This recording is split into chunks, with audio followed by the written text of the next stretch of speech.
Tatum, we're recording. Tatum, we're recording. Tatum, I know. Please stop. Dude. This just is worse than watching Two Girls, One Cup with you. Just look at me. Please stop. Come on, look at me. No. Look at me. Alexis, please. Alexis, you look What's at up, me. everybody? It's the anime show. I'm Terri Doty with my eyes shut. And with me, of course, as always. And I'm J. Michael Tatum in a very squeaky chair that I just cannot resist making that noise with. It's really not that's dirty. The excuse. I'm Yeah. fully clothed. I'm fully clothed. And My shoes are even on. Oh, yeah, we have a guest. Her return.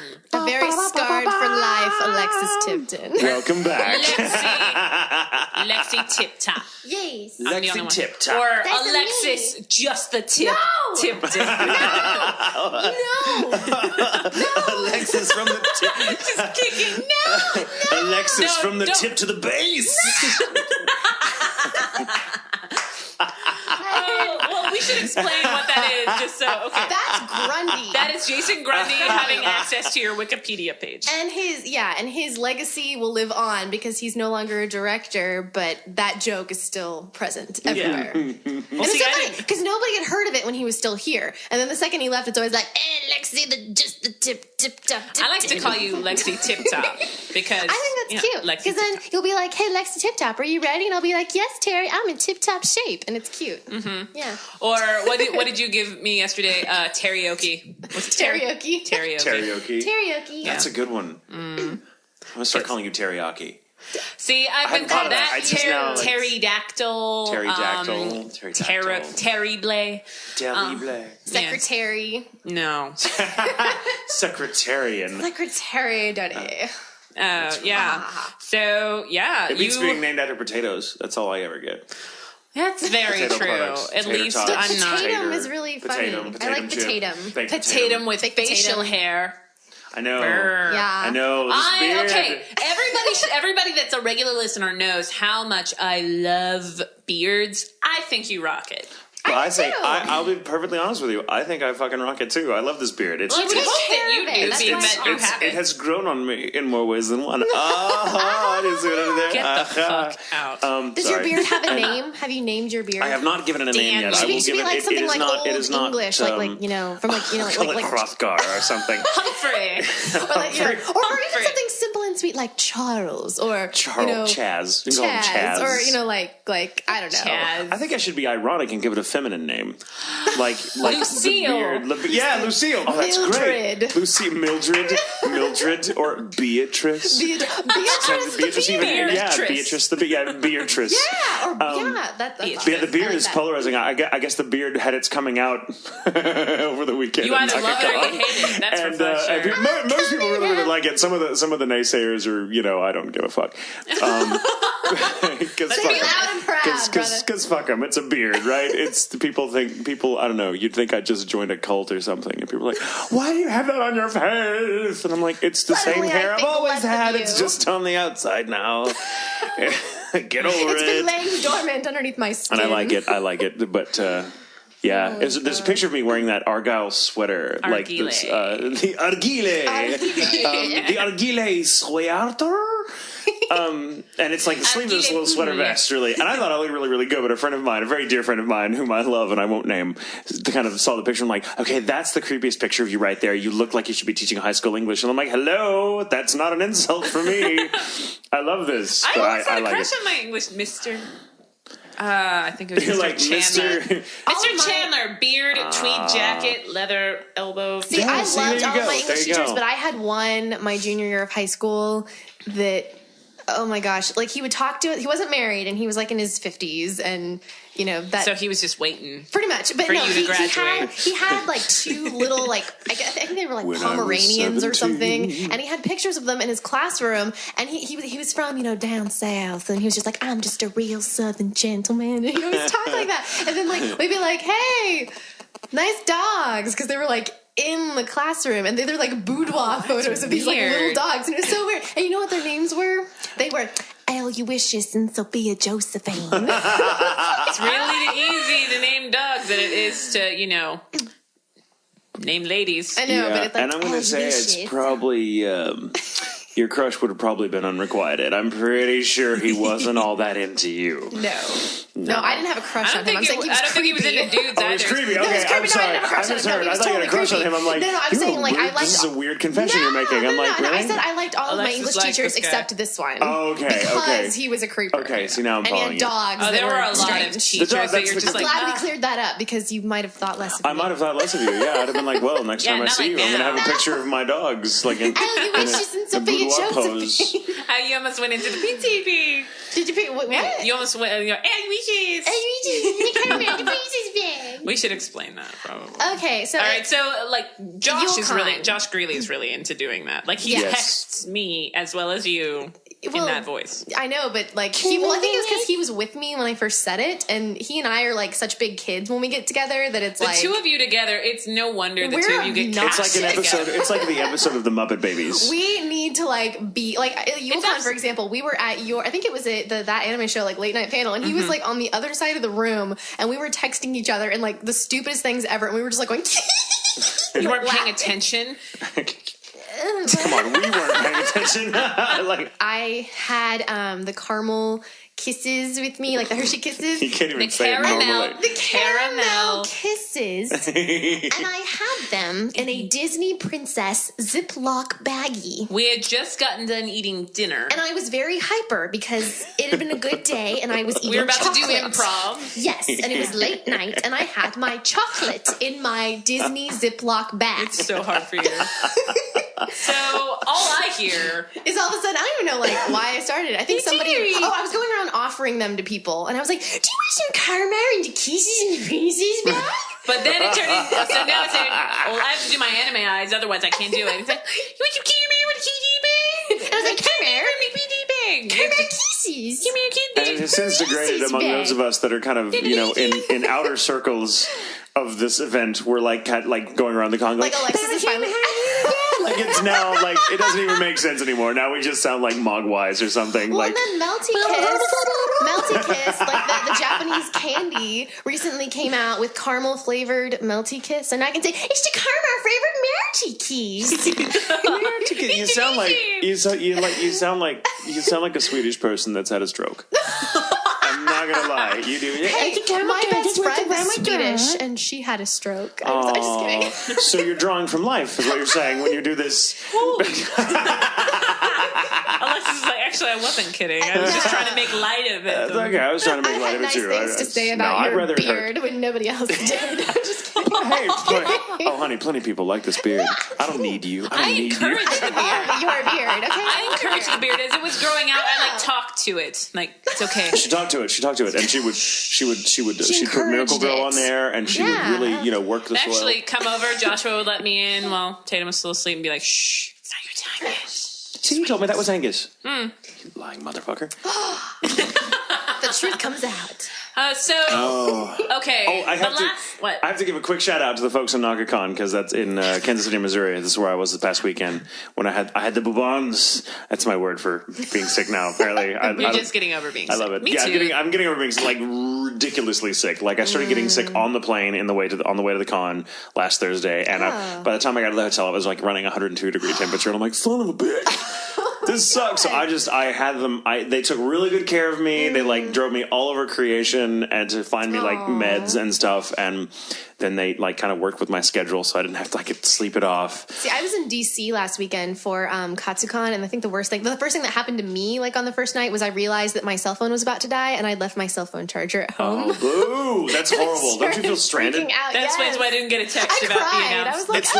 It's like driving across a desert and suddenly your car starts sputtering. You're like, luckily, oh fuck! Yeah, I know. It's like but the luckily, same feeling. It was in National Harbor, and there was a T-Mobile store like within walking distance. So I was like, oh my god. Yeah. But the folks at NagaCon, I had a really, really good time. It was a really crazy bunch of people, and it was just a party, and it was fun. It was Brina and Patrick. Brina was there, Patrick was there, Clarine was there,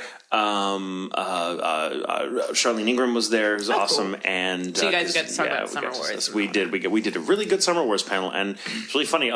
Just about everyone that was in that panel, because it was Sunday, and it was like right before closing ceremony, so we never expect a panel to be very full, but actually quite a few people showed up to the Summer Wars panel, and we talked about it, and it was like, we had like an hour and a half, 2 hours or something like that to talk about it and show clips. And I've heard from at least a dozen people that were in that panel that they've now seen it and love it, which is great. I love that movie to get more widely seen. Oh, snap! I was we prefer them to be a surprise. Yeah, you're supposed to look surprised. Well, the illusion is now gone. Oh. Well, you hadn't snapped at me. Well, so anyway, I just wanted to give a quick shout out to everyone in NakaCon. You people were awesome. I was sick as a dog, but I still had a blast despite everything because they took really good care of me, and it was a really good show. So thank you, and I miss you guys. The city of like a million fountains, apparently, Kansas City, Missouri. It's fountains everywhere. You want to pee constantly. But right. Sounds like a personal problem. So the last time you were it's a going problem. Alexis, the last time you were on, you realized like we could only talk about like Emmy. One thing. Yeah, we could only talk about Line Barrels of Iron. And I had done other things. They just hadn't been announced, and I was so frustrated. No, we couldn't even talk about Flesh from Corpse Princess. And I did that like right after Line Barrels of Iron. Like recorded it, I mean. And I was like, there's that. Gare Zero. Gare Zero. Sekirei Rosario's been announced. Baka's been announced. Hero Tales has been announced. That's right. Woo. No, that one hasn't been announced. No. What else? Rideback. Okay. Rideback was announced, but let me clarify clear something that up, because I felt really bad which about I haven't talked about, but Alexis and I we saw each other the day after the Rideback announcement. What the hell just happened? Why am I what getting do I do? Okay.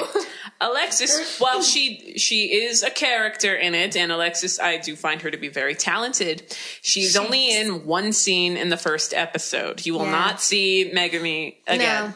Not a lead role by any stretch of the imagination. No. I mean, not that, I think of things in that term. Like, all these people were like, congratulations on being Megumi Yoda. I'm like, who?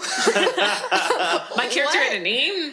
What? I mean, it was fun. We had a lot of fun because you were like, hey, what's up? How are things? What's going on? Yeah, it was like that girl that like no one wanted to sit with, and she's like, hey, so I thought that maybe we could eat lunch together, and they're like, no. Well, maybe tomorrow. I mean, but you did fantastic because I watched the first 2 episodes online, which Tatum's character showed up for the first time in the second episode with Tia Taylor as Stephanie and Tatum's dad. Everyone sounds fantastic, including Alexis Tipton. But I just thought I'd clarify, like, if you guys wonder later on why Alexis hasn't shown back up, it's because she's only in that one scene. I don't exist. She's dead now. She died like right after that scene. That explains. Cafeteria bombed. Done. But it was so just, like unimportant. They didn't even show it. Millions died, but nobody cares. That's how unimportant the character was, really. But like Baka, especially I think I didn't tell you who you were playing, but Josh was like the second character to be announced. I didn't think I had anything. Like I was like, because when I auditioned, I had this thing where sometimes when I go in an audition, I just like feel no connection with the show I'm auditioning for, and I'm just like, oh, that sucked. Like, oh no, I just don't really. I wish I did that when I auditioned, but no, so I was just I know way too much about it when I go in. I'm just like, I probably didn't get anything, and then like a week or 2 went by, and I was actually like, I was going to call you and be like, hey, so just so you know, you did a really good job, but keep practicing. Like, no. But I recorded Leah Clark first, and then Josh Greeley. And before Josh Greeley started recording, he's like, "Who's just out of curiosity?" Because he had just talked to me before he went into his session. Like I was sitting waiting for you were sitting like in the couch by Joel's studio. I was recording for a show that can't be named. Yeah, and a show that dare not I told Josh, I'm like, "Oh, that's Alexis. It's Mizuki Himiji." And he's like, out. I'm like, "Dude, we're already running 10 minutes behind. Like, it'll just take a second." Dude, your mate's okay. I was like, what? 10 minutes later, we started. Sorry. I was just sitting minding my own business. But it was fun. Recording that was a lot of fun. I can't believe we just finished it up. So I'm just kind of surprised it's already been announced. Tatum will make an appearance because he's, or as he referred to it, he's kind of like my Steve Buscemi. He's got to be in. Yeah, I'm in there somewhere. Yeah, it's great. Oh, and then it's worth mentioning that Terry and I had a lot of inside jokes while recording that show, and one of them was on break we would like do like rat-a-tat versions of the like I don't know what you call that, of a theme song. Oh, the theme song's like fun. the show tune version. Oh yeah, like Joe Tompkins or Joseph Tompkins, I forget which one he goes by. Like wanted, like it got to the point he's like, okay, we get it. But it's if he would have just joined, it would have been joy it's for fun. all. Come on, Joe. And then we would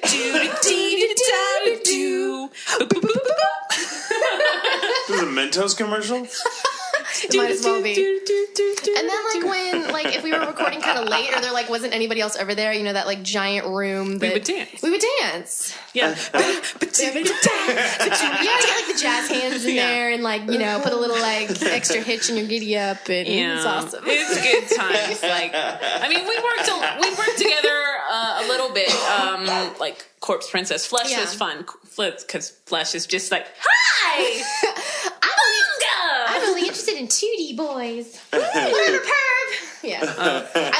My favorite line that she does is when she's like hanging out the car window and like Ori's like down there and she's like, you got 8 skater sets for a little booby grabbing.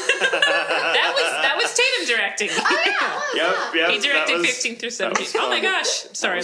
Leah Clark keeps messaging me. Hi, Leah. Put your phone away. We're going to see the hypnotist that worked oh so well on Thursday. Maybe he'll find the sweet spot this time. You DVR'd the whole thing. I DVR'd and watched the fuck out of it, yes. Oh And then I showed Joshua when he got home. I'm like, oh my God, look at this. Look at this. I need to watch it. I need to watch it in its entirety. It was really funny because I didn't even tell him until he got home. I'm like, I'm going to show you something that I recorded this morning. And like, he just had good instincts. He started watching it and he was like, is Terri going to be in this? And I'm like, you're good. And then of course, pan over, there you are sitting there just kind of, she had the greatest like, I don't know, like you were trying so hard not to just fucking laugh your ass off at the guy. Okay, well, like what? Okay, Terry's not a good candidate. I don't. Yeah. Okay, no. Okay, because I was like freaking out the day before. I'm like, am I going to be able to be hypnotized? Because like I'm really analytical, like really. But Tia spent the night at my house so I could make sure she didn't fucking chicken out. That's why I made her stay the night with me. I'm like, no, I'm driving you, bitch. But which annoyed the shit out of Steve, and he's like, you girls, oh my God, like I feel like I should just leave. But like a fucking slumber party. It was. We were watching Top Chef and we were Facebooking each other like two seats away from each other, just going on. I'm like, you told everybody on Facebook? Fine, fuck you too. But I love Tia. But a great way to get her to say yes to anything is ask her after Trina Nishimura drink. Oh God. We were at karaoke and like, we should do it. She's like, oh my God, that'll be funny. And then I get a message the next day. I don't know if I can do this. But we showed up and the guy like spent an hour with us before we went on air. And I will point out, like, I did it because I know Rob was worried about not having enough people. And I will do anything for Rob McCullum because he is pretty. He is awesome. And he's fucking awesome. He is pretty and he is awesome. And then Leah Clark was just like, come on. I'm like, well, why don't you do it? She's like, oh, fuck no. Okay. At least she's on. She tried to rope me into that. And I'm like, no, well, I was sick. I had a good excuse. They're like, no. Listen, motherfuckers got some. Like, the way I did it, I went, got some NyQuil. No. But for the rest of our days, you will never, ever fucking question my friendship to you. Do you got that? Never. I am going on live fucking television to make an ass out of myself. She's like, oh my God, I'm so excited. But we get there and we worked for an hour upstairs in a quiet space to get into it. And to go deep. But we were right by an elevator and people were opening up their businesses for the day. So like, hello, like I'm very ADD. It's like sound. So like that's because when we started relaxing. That's why it didn't work, Terri. When we started relaxing, it didn't work. When we started relaxing, I was like, you know what? Like you're in a bazaar or something. I'm sorry, I just can't concentrate. I'm really gonna try to make this work. I really fucking tried. But then, like, he asked us one question. He's like, I'm gonna ask you a question, and you're not gonna be able to answer it. And he went, "What's your name?" to Tia, and she's like, Tia. And I'm like, it's right. Her name is Tia. Right. She looks at you. That's my name. Like, yeah, Tia. And he's like, okay, what's your name? She's like, Tia. And then he started doing things like associating colors with smells. So when he said green, like everyone started going, But I looked at like the chick that I was sitting next to during the on-camera stuff, and she went like, what? Like she works for WFAA, so like a lot of her friends were just like, can't believe you're doing this. She's like, me either. But and the guy in the very back, the bigger guy, also worked there. He was texting the whole time while we were filming. He's like, no, I'm really hypnotized. I'm like, I noticed that it was the older people, the more jaded people that didn't get hypnotized all the way or whatever. Imagine that. But like Rob was doing a segment before this guy walked into camera and like started rubbing Rob's forehead again. Like he was doing a segment with the Telluride guy and he walked into frame and started rubbing Rob's head. Did you see that part? No. Oh my God! Let's watch the whole thing. It's not part of the sketch, and then the tenors, those beautiful guys from Australia that were singing. Yes, very pretty. Very pretty. They were laughing at us the whole time. We're like, oh God! But he tried it when we were there for that first hour. He tried it. He's like stretch out your arm, and you won't even try to bend it. And I went, look at that. And I went, no, I'm not trying. And I bent it completely. And I went like, but he didn't say anything. He didn't say anything. And then on air, I'm like, should I move my arm even though like it's on air? And I just did. I tried. Hey, you were the control in that experiment, and not everyone can be hypnotized. I read up on this. I find it fascinating. Not everyone can be hypnotized, and typically you're more analytical, more acutely aware of their surroundings. Sorts of people are not easily are not good subjects. Well, you just know me. Like I'm not I don't give into paranormal shit or anything like that. And I'm not a good subject for hypnotism either. It's been tried on me, and it doesn't really work. I mean, Leah and I are going to that guy's improv tonight, and is he hypnotizing people again? Or? Well, that's what he does. Okay, but like Colleen was apparently really worried. Not very well. Colleen, like I had to report to Colleen because I recorded with Tyler later, and I interrupted her session, and I was like, okay, here's what happened. She's like, oh crap, there's no way I can be hypnotized, because she wants to like try to be hypnotized because her boyfriend like got hypnotized to stop smoking, and it worked. And I'm like, well, that's like you being one-on-one with somebody and trying to accomplish the camera watching you. Being part of a like skit, that was so hard to concentrate, even for like Tia, who like I looked over and she was like, I feel good, but I looked at Rob while he was doing another segment, and he was like, are you okay? Like lipped it, and I went, yeah, I'm fine. Anyway, and rolled his eyes. But see, I would have gotten up and touched his forehead even if I wasn't. I should have. But that guy, I'm totally he was kind of hamming it up before we got hypnotized. Yeah. So I was like, he was a plant. I think he was a plant. I don't know. He was working with him. But he did things very like habitual. Like before he touched Rob's head, he always had to, I don't think Rob saw this, lick his fingers. I understand that. And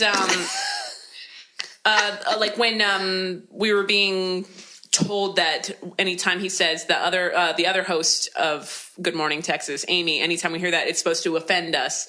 And this one girl it cut to commercial, but she was like, what is wrong with you? You are on television. They asked you here. Like, what is your problem? You go apologize to her right now. I am serious. Whoa. And he's like, well, I'm sorry. What did I say? She's like, you know what you said. And then, he's like, hey, thanks. And I'm like, yeah, can I get a cupcake from the cupcake segment? Like, cupcake. Seriously. Cupcakes. But I hope he doesn't recognize me. I disagree. And it's a cupcake with the caramel and the chocolate with kisses on top. Here. But I even saw that somebody gave me a link to voice actors in unexpected places, and we're mentioned. T and I are mentioned. Voice actors in unexpectedplaces.com or something like that. And they're like, they're just randomly getting hypnotized on.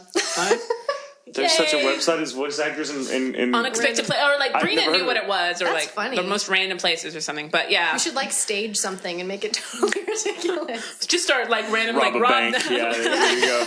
Voice actors, and actually, it's not terribly unlikely for voice actors to wind up robbing a bank. Tea party. You just made a great suggestion. Oh my god, I've created a monster. We did. I noticed that we keep doing like anime themed things. I was being ironic.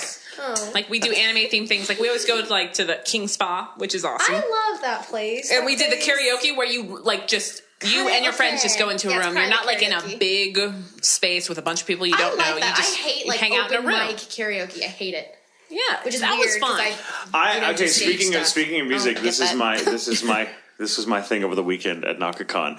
I met a guy who was there. He was part of the staff. He's like one of the translators for the Japanese guests. It was a J-pop band. And, man, J-pop bands know how to fucking party. Let me just tell you, they know how to party. They're all very pretty with, the perfectly coiffed hair. And, you know.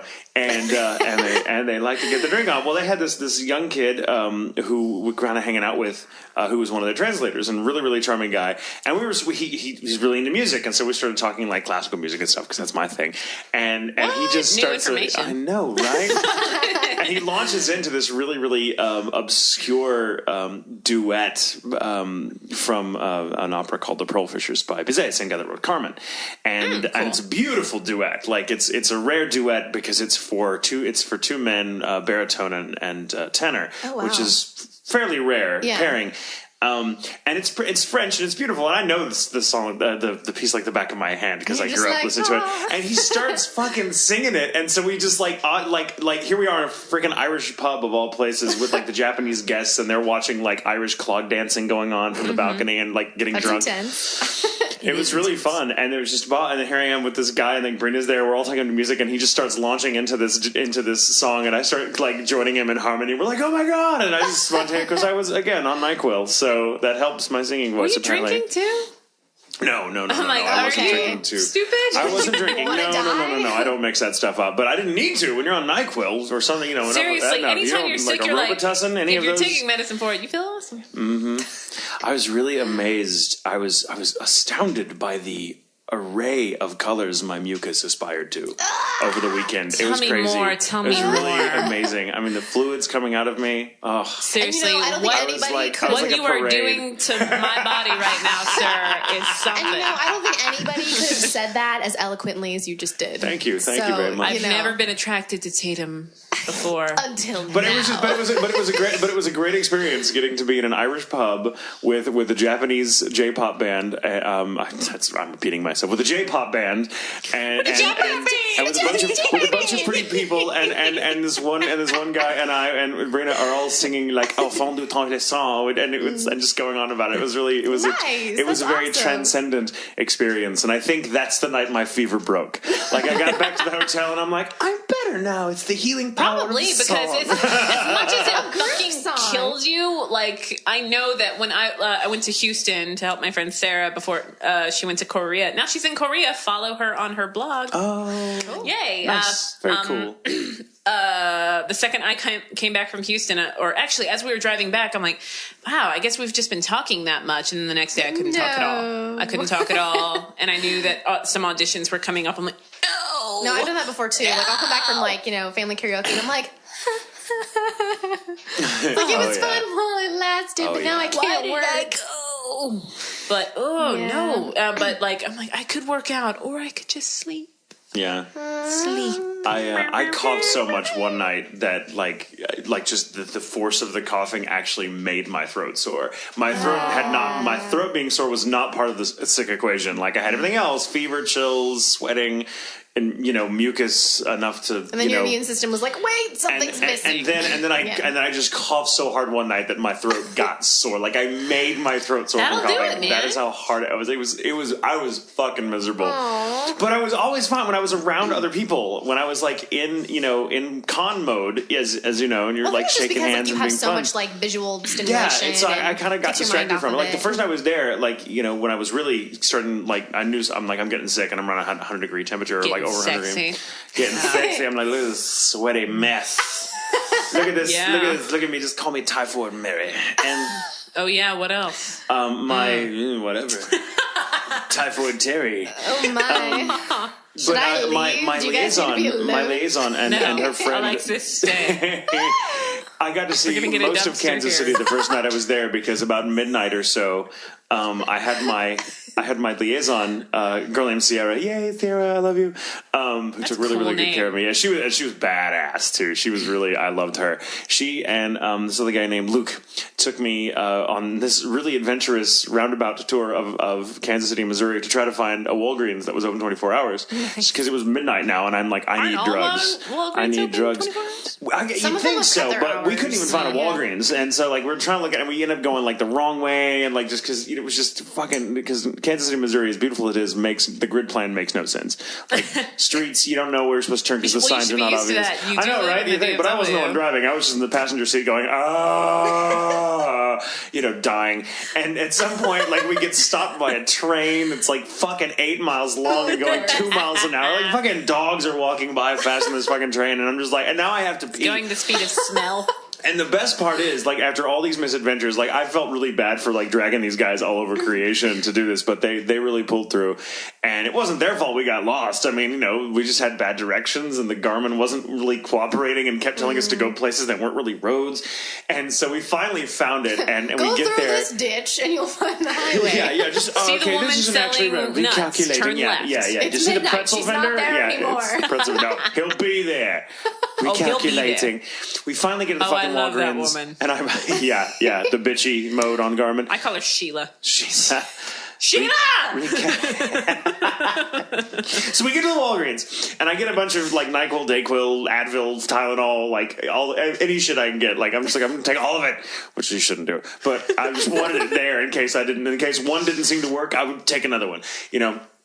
So I had a veritable pharmacy I was carrying out with me, and Luke, the guy who drove us, was like buying a couple things, and I was like, "Here, dude, let me just get that for you," because like I feel bad that I'm making you drive around. Because it was like it took us an hour and a half to find this Walgreens. By the way, hour and a half, and it turned out to be not that far from the hotel. Which was isn't right that always the way? next It was like, oh look, we could have walked here. There's actually arrows pointing. Right? But I'm buying his stuff, and as I'm like checking out, there's a guy behind them going, "Hey, good for you! You're in the right place at the right time." I mean, I'm not even really paying attention because I assume he's talking to someone else. For what? Good for you. Buying condoms or something? And apparently he saw me just buy this guy's stuff and thought I was a complete stranger, just kind of paying it forward, and so he's like, "Hey," I mean, he didn't know that, no, these are my friends and we're actually taking care of each other. And as we're walking out the store, he comes up to me and he like extends his hand like he wants to air arm wrestle or something. He's like, hey, put it there. And so I'm like, I kind of give him a little slappy high five. And I'm like, hey, this complete look of confusion on my face. And he's like, the world's a good place because of people like you.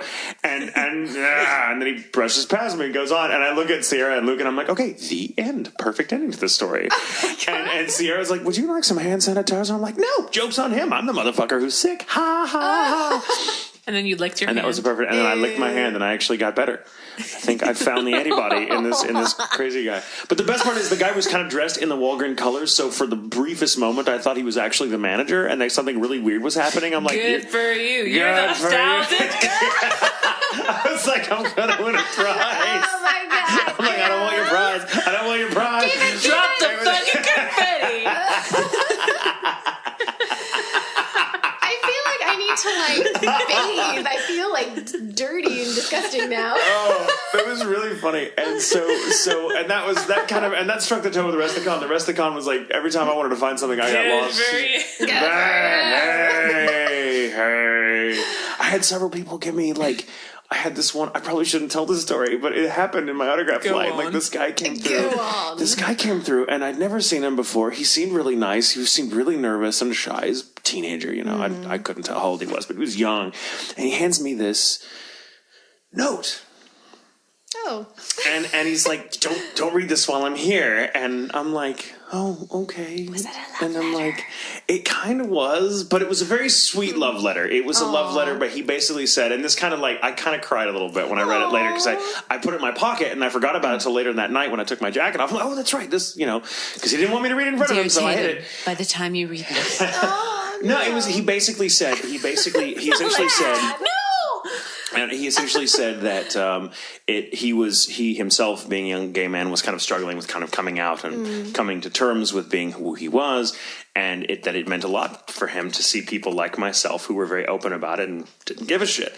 And it totally makes a really big difference. Well, and I wasn't always that way. I mean, when I was that age, I was totally unsure of myself and very, very frightened and just, overwhelmed with self-doubt, of course. So, I mean, just talk about a crazy fucking experience where I'm like, I don't even think about that kind of thing. And then this kid, I'm like, just wrote me this really lovely little note. Sweet. And it was beautifully penned. Like, it had the perfect handwriting. It was tiny lettering, and everything was just perfect. I was like, this is great. It was really, really cool. So I had a really good time at this con. I mean, that was a pull me out of myself kind of moment where I'm like, I guess to show you though, you never really know. That took a lot of courage. It took a lot of courage. That kid had balls. Kid had, like, I cannot imagine what it must be like to go through that. And I really think, I mean, I've only ever known you to just be like what? So what? Because that's just how I am, I mean, I don't care, clearly. Yeah. And look at your shirt. Of course you don't. I'm wearing my legalized gay shirt. I saw that, and I have one of it's like the F hate shirts. Yeah. I should have worn that today. Well, like, I forgot about it, and then, like, I went to Funimation for the first time wearing this, and Mike McFarlane and Colleen were, like, this close to taking the shirt off my back. They're like, oh my god, that's awesome, where did you get it? I'm like, well, it's,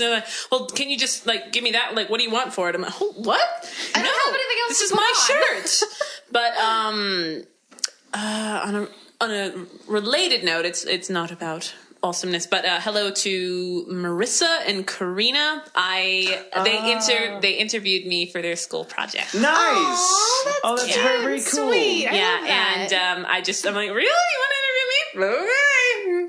Da-da-da. They're like, wow, you responded fast. I'm like, I'm on Facebook. If I don't do it immediately, I'll forget. Like, but yeah. I feel like I should do this more because I get asked occasionally to help with the school project. And I never have time, and so I usually don't even respond because I don't want to be like a dick that's like, oh, thanks, but no. I just want to I don't know. So I need to do that more. You're a lot busier than I am right now. Well, I mean, it's just I'm also just I don't know. I'm really bad about internet and Facebook. I'm like on like twice a week. I'm very casual about it. I just never. Oh my god, like you on Facebook, it's fun to read your profile, especially when the beard was debuted. Oh gosh. Oh my god. The coming out of the beard. It was like coming out again.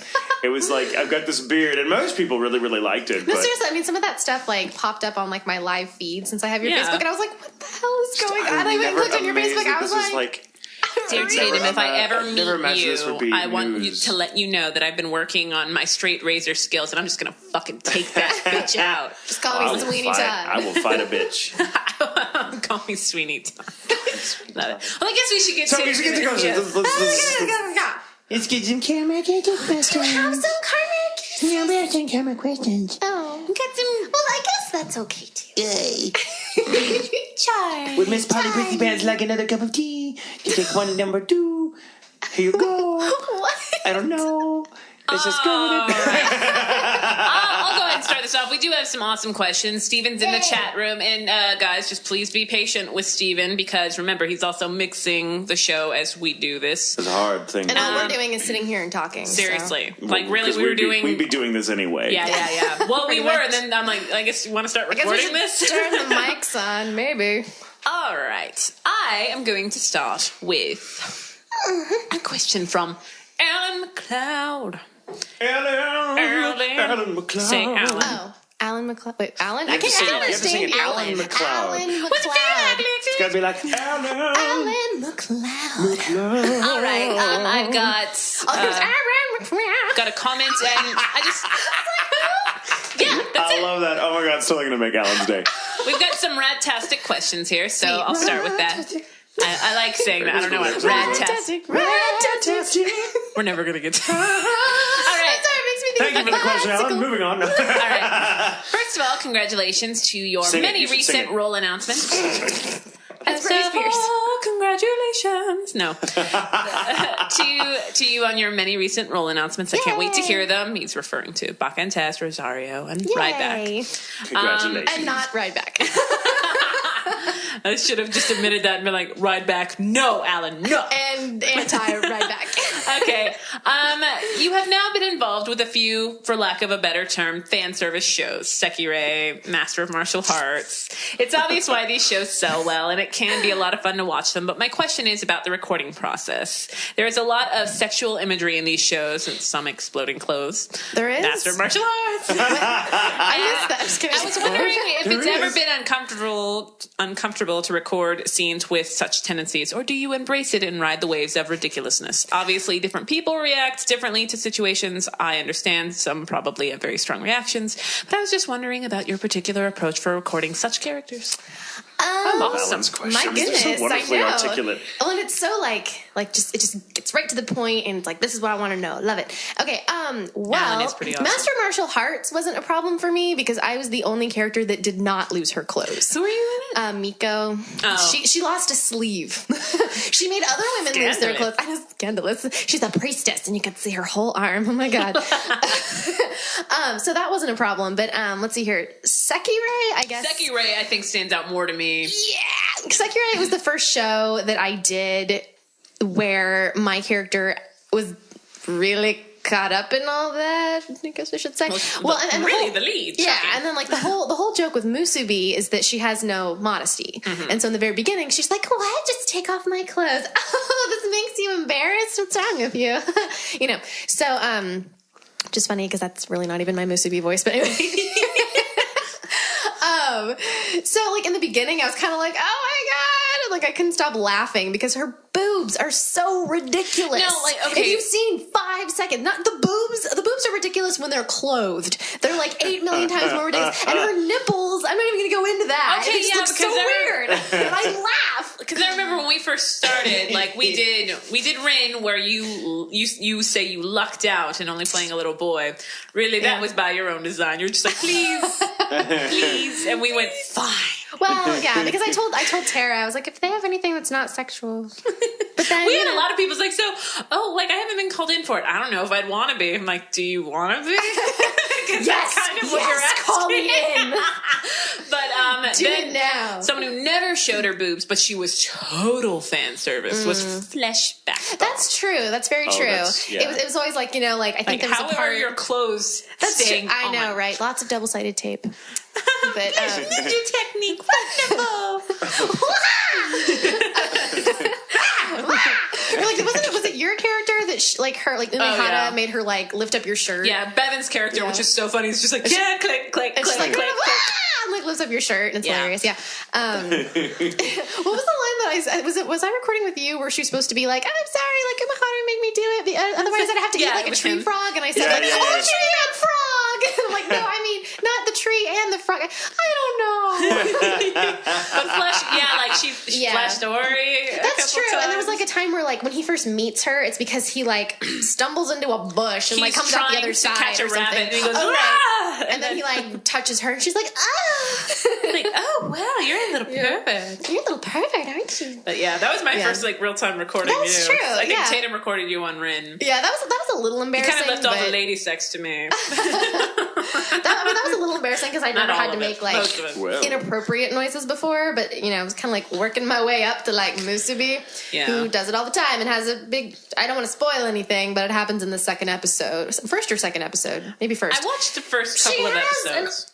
She has an orgasm when she gets winged. Basically, so all these ladies do no, she's the only one that has the orgasm. Oh, really? Only one. Everyone else is just I'm kissing you, wings. They just get kissed, but you. No, she gets kissed, and then it's orgasm. Pause. Orgasm. And then she's like, oh, I've been winged. Yay. Well, I'm so glad you worked on that with two of the most mature guys at Funimation, Jason Grundy and Kyle Phillips. Well, and see, the thing is that every time you ring a bell, an angel has an orgasm. It was seriously new quote for your fan club. Yeah. Oh my god. But no, seriously. So it was oh my god, this is so embarrassing. And he would give me such a hard time. He'd be like, Alexis, that wasn't sexy enough. You gotta do it again. That wasn't sexy enough. You gotta do it again. And he'd be like, we're waiting. You have worked with Grundy a lot. I have, unfortunately. No, I'm just kidding. He's great. Well, and then, Rosario's a bit. Well, Rosario, it got kind of annoying because Mocha in the Japanese version, whenever she bites someone, she goes, Kabunju! And that doesn't That doesn't translate very well. I think I said that right. As Tatum took a adorably drink. cute. It's ridiculously it adorable. Translate because they're like sound effects that mean action. So like kapu is like fighting and chew is like kissing. So that isn't really someone's. Sorry, got I hear bass bass. outside. It scared the shit out of me. Jesus Christ, is there an earthquake? What the fuck? In Texas. But you actually It go was into me the this whole car and time, it's like fucking Boy George. It's color me. It's You color me needed bad. bass It's on- new. It's New Kids on the Block. It's color me bad. It's I wanna sex you up. Are you saying And to each other? and you. I love that now because now I just think if you're a guy doing like a quartet or whatever, like Boys to Men, if you look at your partner for a second, it's I'll make love. Dude, don't fucking look at me, man. Don't look at me. Don't look at me. Don't look at me. Never finish. Never finish. You ruined my day. Anyway, speaking of finishing, I'm going to finish my story. Nice sexual segue. Here you go. I know, right? I've heard better from Alexis, especially. Oh, snap. Calling me out. I'm just kidding. Oh, it's Anyway. on now. So like we had to change it, and Grundy was like, I don't really know what to change it to. So he basically like when I was in the booth, like they didn't figure it out before I got there. Like when I got there, they were like, okay, we need to figure this out. And so he went and asked Mike, I think, who's the producer. Oh, Mike's like the studio right next to him. He's like, hey, what should we do? What if like we'll keep the bite? We'll just make it like more of a bitey noise because she's a vampire. But then what should we do instead of the chew? And so they made it into like a sexual moan because vampires, it's supposed to be like a sexual thing when they drink blood sometimes. Yeah. And so that she does it like 4 times every episode. And so in the beginning, She I was doesn't like, do the cliche. no, she doesn't do that. But like in the beginning, like I could never get the length right, and he'd be like, "No, Tipton, you got to make it like a triple one. You got to like, it's got to be like longer. It's got to be shorter. No, do it again, do it again. I know, right? Do it again, do it again, do it again." And then like he'd make me do it like 5 or 6 times, and I'd be like, "Really?" Yeah, I'd be like really embarrassed, and then he'd pause and he'd go, "Okay, Kyle, use the first one." I'd be like, "I hate you." It is so fun working with them, but if you mention anything, they'll stop recording to look up whatever it is you just referenced. Oh, yes. They don't even have to mention anything. They'll look it up anyway. No. I recorded I'm some bits in Rosario, which was really fun just because I'm like, I'm a monster? Okay. Like, well, it's like a school of monsters, so we look human. Like, what? But then you transform and it's all like, blah, blah, blah, blah. But, like, Grundy had the screensaver of this little kid. Oh, no! And what was it? He did it to Tia. He told Tia that he had just found out that he had a kid with somebody forever ago. And his name was Lil Ricky. Yeah. And so Grundy found this random picture of this kid and put birth and death years and told Tia that his son just died. It wasn't just Tia. He told them. I think Tia was Tia. And at first I bought it, and then I was like, wait, no, it's terrible. And he told me that, and I went, "You don't have a kid." I'm like, Grundy, that little boy could really be dead. Like, what are you doing? That little boy could really be dead. He's like, I don't care. It's not mine, though. That's so it's funny. So you're never bored with Jason Grundy. Oh, no. God, Kyle. No. But so I miss back him to the question. too, 'cause he's it's gone like, on to culinary school. yeah, Hasn't he? to culinary school. Culinary. Culinary. Culinary sounds like a death school. Cooking like you're going to school. learn to cull. But yeah. So anyway, Don't shoot me that look. You know what that word means. I never do. No, but like, so look at me, sometimes, like with Rosario Vampire, like in the beginning, like it was kind of embarrassing to do like the moan so much, but then after a while, I was like, blah blah. Okay, Second we're done. nature. Let's go. Like I just kind of like got You guys, we got it. You got it. You got what you need. And then they'd be like, "Oh wow, first try, Tipton." I'm like, "I'm getting used to it. Can we just move on?" You knew what this was. But there's, I guess, Mizuki and Baka. She's not really fan service, but she does have some huge boobs. Yeah. She's got some tatas. Huge boobs. Like to the point like where her shirt, it looks like it struggles a little. Yeah. Or that episode, because there's always a bathing suit episode, and when she runs, it's like jiggle, jiggle, jiggle. It's like her boobs are doing a hula dance. Oh yeah, Josh's character is just. Wasn't it we were supposed to be like boingy, boingy, boingy? Yeah, we didn't take, we can't do that. boingy, boingy, boingy, boingy, boingy. Because she's like, "Oh my gosh, are you okay?" Oh my god! Well, when we went, on Tuesday we were gonna do cupcakes and karaoke, but Tipton had to leave because she's all smart and shit. I was there for cupcakes. But I was there for love cupcakes. that you totally called Brina out. You're like, oh, by the way, if we were in high school, I'd be the chick everyone wants to bang. I started laughing. I was like, no, but Brina forgot. She's like, what? I was like, oh, Sabrina, I heard what you said about me. And she was like, what? And I was like, apparently I'm the shy, cute girl that's a freshman that all the guys want to bang. And she starts laughing. Oh, no, but everybody got quiet because Brina was like, I really don't remember. I was like, I heard that anime show. She's like, shit, I forget people actually listen to it. It was because somebody told me about it. Like, actually, I think it was Mike who told me about it. Because, like, it was like this roundabout way. Because somebody apparently quoted her when the Baka announcement was made. And they're like, oh, that's perfect. Tipton's playing this person. And Brina on that anime show said that she would play the freshman that all the guys want to bang. That's Mizuki. And I was like, Mike was just doing his job as a line producer, researching how the show was being, taken in. Yeah. No, I thought it was hilarious that and then like because he told me that and I went and like listened to the episode and I could not stop laughing. It was really funny. Oh yeah, no. I loved Brina's reaction when Tatum talked about how he broke his nose. She's like, "That's amazing." Yeah, I know. Brina really enjoys when I'm in pain of any kind. Well, she took care of you. She did, well, but she it also was likes only because she just wants to. She did. I think she only took care of me so she could see me sick. She wanted to see me sick like this weekend. She's like, "I'll give you lunch. I just want to come and see you." Yeah, awesome. Yeah, can I touch your forehead?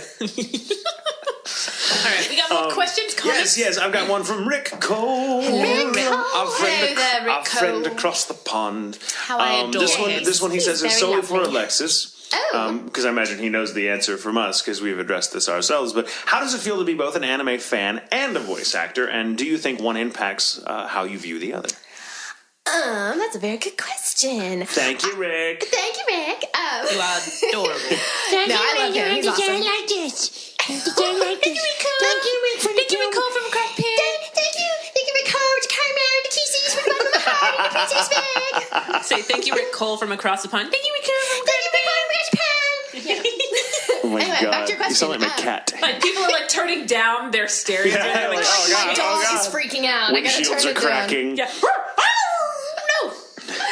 I think that like it helps me appreciate the shows that we work on more because I'm an anime fan. Like I can be like, oh, that's awesome. Like it was partially because I was a fan of anime first that I wanted to become a voice actor. I mean, first and foremost, it's because I'm a fan of theater and it's my passion. But Thank you. Theater needs to be mentioned more. I know. I love theater. It's my home. Stage theater, I mean. So I think that's really cool. But at the same time, it's sort of a double-edged sword because, like if I've been really fortunate and I've been working on a lot of shows and I get together with my friends who also like anime, they're the ones who actually kind of put a name to anime when I first met them because I just thought they were cool cartoons. I didn't know it had a name. You traveled a lot. Yeah. Which we addressed, I think, in the first show heavily. Yeah. This is the third state I've lived in, so been around. But anyway, so sometimes they'll be like, "Oh my gosh, new box set, let's watch it." And I'm like, can we watch something with real people? Like I'm just a little tired of anime right now. Can we just watch something else? And then they'll be like, what? And I'm like, no. I mean, like, not guys, that, I don't understand. Steven's that way. Like, I've been really wanting to watch. I just need a break. I just need a break. Butler, and he's like, I worked on it. Please. Yeah. And I'm just like, I still love anime. Like, that hasn't changed. It's just that sometimes if I've been at work, if I'm fortunate enough to have, be up at work a lot, it's great. But then if I come home, the last thing I want to do is watch more of it. Well, yeah, familiarity breeds contempt. You have to kind of take it easy. It's a good thing and a bad thing. And like right now, I could probably watch anime right now because I was working on 5 shows at one time. So the last thing I wanted to do was go home and watch more of it. Especially if it's an anime all-day thing. The last thing you want to do because you're just going to be looking at the flash and like, I don't think I can make that fit. Oh wait, I don't have to. Yeah. You do go in work mode. You're like, oh yeah, okay. Wait, where are my beeps? Horribly. Why did the direct? Well, I do that with just regular cartoons too. Now I'm like, this class looks horrible. If that was me and that was like so-and-so directing, that would not have gone. They would have made me redo that because those flaps did not work. No, they didn't. Okay, let me see. Yeah. It's from Feria, and it's for all of us. Feria. If you lived in a book, which one would it be? Blue Sword. Really? Well, that didn't take long. Well, it's because I'm reading it right now, and I'm sure, like, if anybody's listening that has looked at my Facebook in the last 2 days, they know this, but I have certain books. I love reading. Like, I'm a huge book nerd. I get it from my mom. Like, reading is a joy to me. And there's a book called The Blue Sword that I read for the first time when I was in the 5th grade. And I thought I was so cool because it was a 7th grade reading level. And I was like, ooh, so advanced. Look at me. And I read it, and it was just like amazing. It was so amazing. And I have probably read it between 5th grade and now, probably about 7 or 8 times, and I'm reading it again because it was one of those things where I'm like, I need a book, I'm going to be on a plane. Yoink, I'll take this one. And then I, like, opened it, and I was like, I miss this book. And it's just, it's what my mom calls old friends. They're just those books that it doesn't matter how old you get, it doesn't matter how, the older you get, obviously the higher your reading level is. You know, obviously, like, I'm higher than a 7th grade reading level at this point. But, it's just... That was my next question. I'm like, are you just learning? I can stop now. I learned how to read very early. Thank you very much. I got the chapter books, and then I thought... No, but I mean, like, the fact that it's meant for, like, younger children doesn't, like, deter me from reading it. Of course not. And it just makes me feel so happy, so I would want to be in that book. What's it about? I've never heard of it before. It's amazing. It's about amazing, huh? It's about amazing. Well, it's one of those, I mean, it's a fantasy book, and it's like one of those... made up land, made up language, completely like just exclusive world. And it's about this girl who, it's really hard because if I went into it, I would be talking forever. I don't know how to like condense it. If I had it with me, I would just read the back of it, but I don't. So, but it's basically like this girl lives in, with like a community of people that are called the Outlanders. And then there's a community of people called the Hill Folk. And the Hill Folk are known for like magic but it's like sort of a dying art. Yeah. And there's like a war going on with the North. And they're like, oh snap, we need to like make an alliance with the Outlanders, but we hate each other and don't speak each other's languages. Oh crap. Well, this girl, this is how I talk about books. I love it. This is like watching a puppet show. I know my hands are great. She's mimicking it. She's doing the marionette. And they're like, oh my god, no. And they're like, no. Yes. I will fight you. Blah, blah. Are you making your pert dance with the conditioner? Or what are you doing? Stop looking at me, Swan.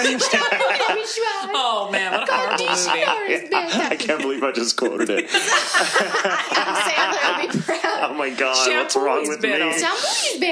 Anyway, so she gets like the Hill King sees something in the Outlander girl and he's like, oh snap, she has something like in her that might be able to help us fight the Northerners. So he kidnaps her and like takes her back to the Hill Folk, and she finds out that she's supposed to be, it's one of those like heroine novels, like she's destined to be this like great warrior that hasn't been around for like hundreds of years, and she has to learn a new language and she has to learn the ways of the Hill people and all these special things. And it's called the Blue Sword because she inherits, when she's ready, she inherits a sword that is the Blue Sword, and it hasn't been wielded for like hundreds of years. And it's just like, it sounds sort of like dorky to talk about it, but the way it's written is just so beautiful. Well, that makes all the difference. You grew up with it, exactly. And it's one of those like, yeah, girl power, but at the same time, it's like really hardcore and awesome, and not like, and I think that was probably at the time one of the most like complicated plots I had read.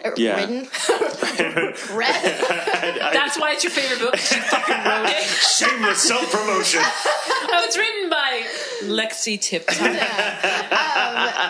Tippy Topper. Tippy Topper. That's funny.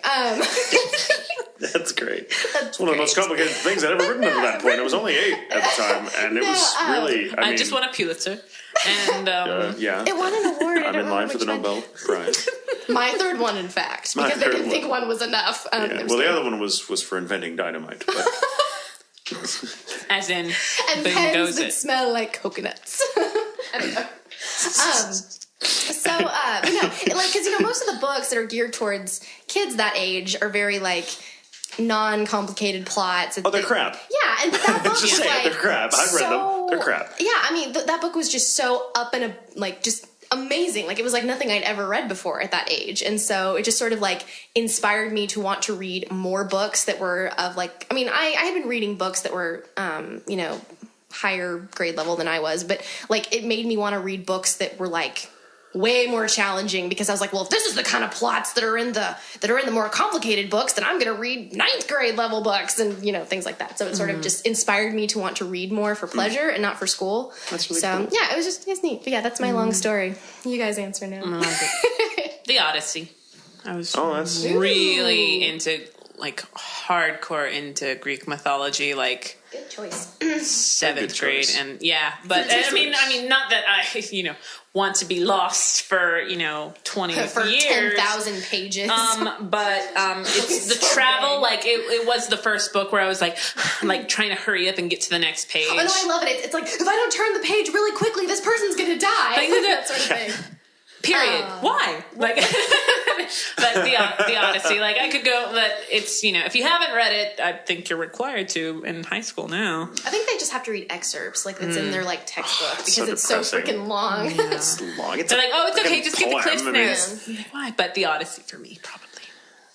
This is a really hard question for me to answer because I'm a huge. You probably just have to pick a reader. favorite. I'll have to pick a favorite. We were you mentioned your fantasy thing, and I'm a big sci-fi fantasy geek, and I love a lot of that literature. And awesome. There's Ursula Le Guin. She's the one who wrote the Earthsea Cycle, the Wizard of Earthsea, and so it's really, really fine books. But she wrote a book that I want to say was in the 70s. She wrote Tales from Earthsea? The whole Earthsea cycle, including Tales from Earthsea. I saw bits of it. I thought it was good. It was okay. It was good. But the reason, but Le Guin, her writing style is again she can take a rather mundane, rather well-worn story and totally reinvent it and breathe new life into it just by the words she chooses to describe what's going on. It's beautiful, utterly lyrical writing, and I really, really enjoy it. But she wrote a book that has nothing to do with the Earthsea cycle called The Left Hand of Darkness, which takes place. It's essentially this report. It's the framing devices. It's this report written by a guy who's an alien from some very advanced civilization who's visiting a relatively primitive planet that does not know what he is. That he's just kind of there to observe, and he's kind of there as an kind of an unofficial helper or whatever for these different regimes. And but it's a planet on which the races, the dominant race, are very human-like, but they have no fixed gender. Their gender is constantly in flux, just depending on the season, on the circumstances. That's confusing. And so, and that's the whole book. Get a life and mate? the whole book. No, they don't. I mean, and they consider anyone that gets into a fixed gender, because it does occasionally happen. It's kind of considered, disgusting. Like leprosy. It's it's kind of like being gay in our society. If you're only male or female ever, in this particular world, then you're considered kind of an aberration. Weird. And so this land is not dressed up as any kind of utopia.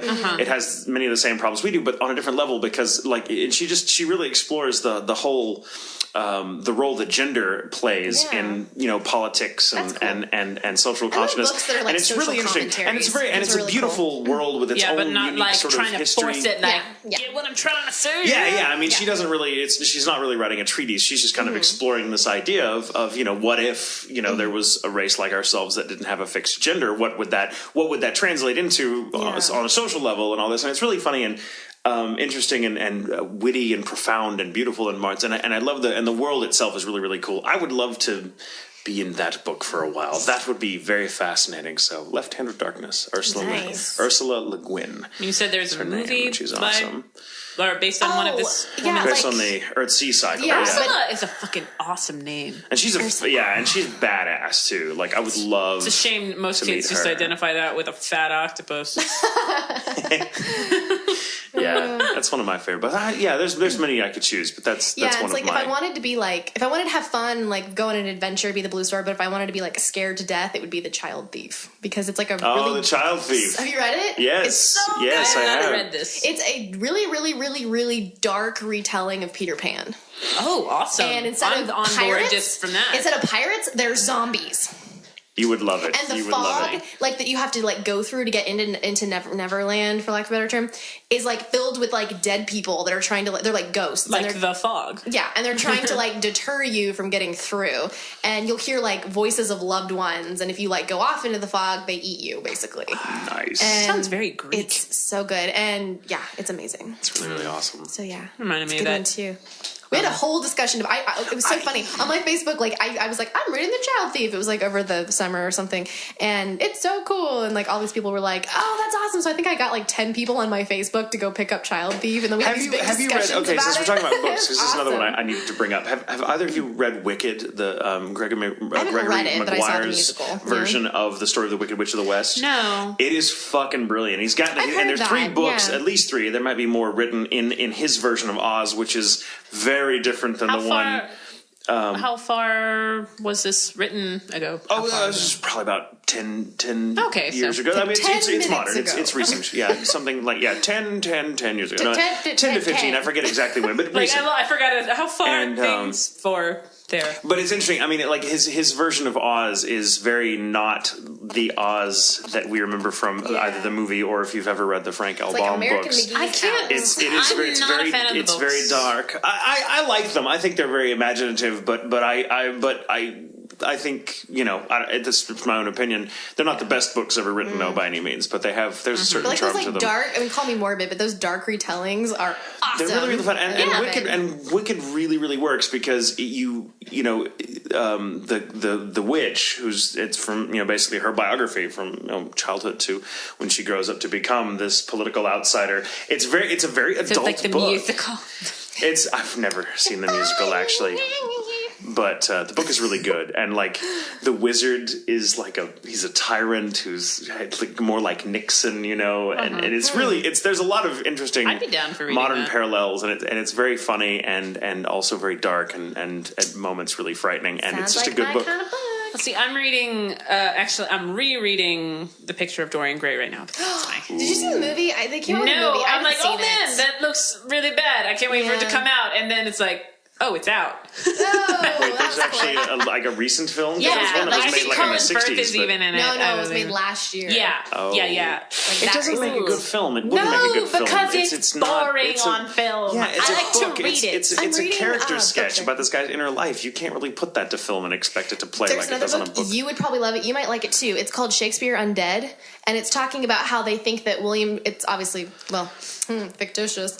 You put quotes around it. There's no such thing as zombies. Yes. No. It's actually vampires and zombies, but it's like this whole legend and speculation that William Shakespeare was way too successful, was way more successful than a man should have been in like a normal human lifetime, and so they think that he had help, and so that he was like a vampire, and like it's really, but it's funny, like it's so funny because it's done in it's not done in Shakespearean English, but like he goes out and hunt zombies occasionally, and there's like this section where a zombie, he doesn't have his sword with him, and a zombie, because they're using swords, which is cool, and because it's and he kicks the zombie in the groin, and it's all done in first person. He's like, and then I was made quite aware that the zombie was now affectionately intimate with that the zombie's throat was now intimate with his balls.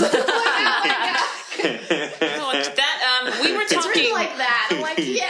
We were talking at YoCon about the book Let the Right One In, which is I didn't see the remake. I love the original. I did. I saw it with my friend who I saw Let the Right One In with, and everyone knows because I've made it. I'm obsessed with the movie, bad? The original. It was my friend Sarah, she used to be a writer, as well as a movie reviewer. I mean, she still is a writer, clearly, but for her paper, and she was like, I understand why it was getting such good reviews is because it was written for someone who hasn't seen the original. Yeah.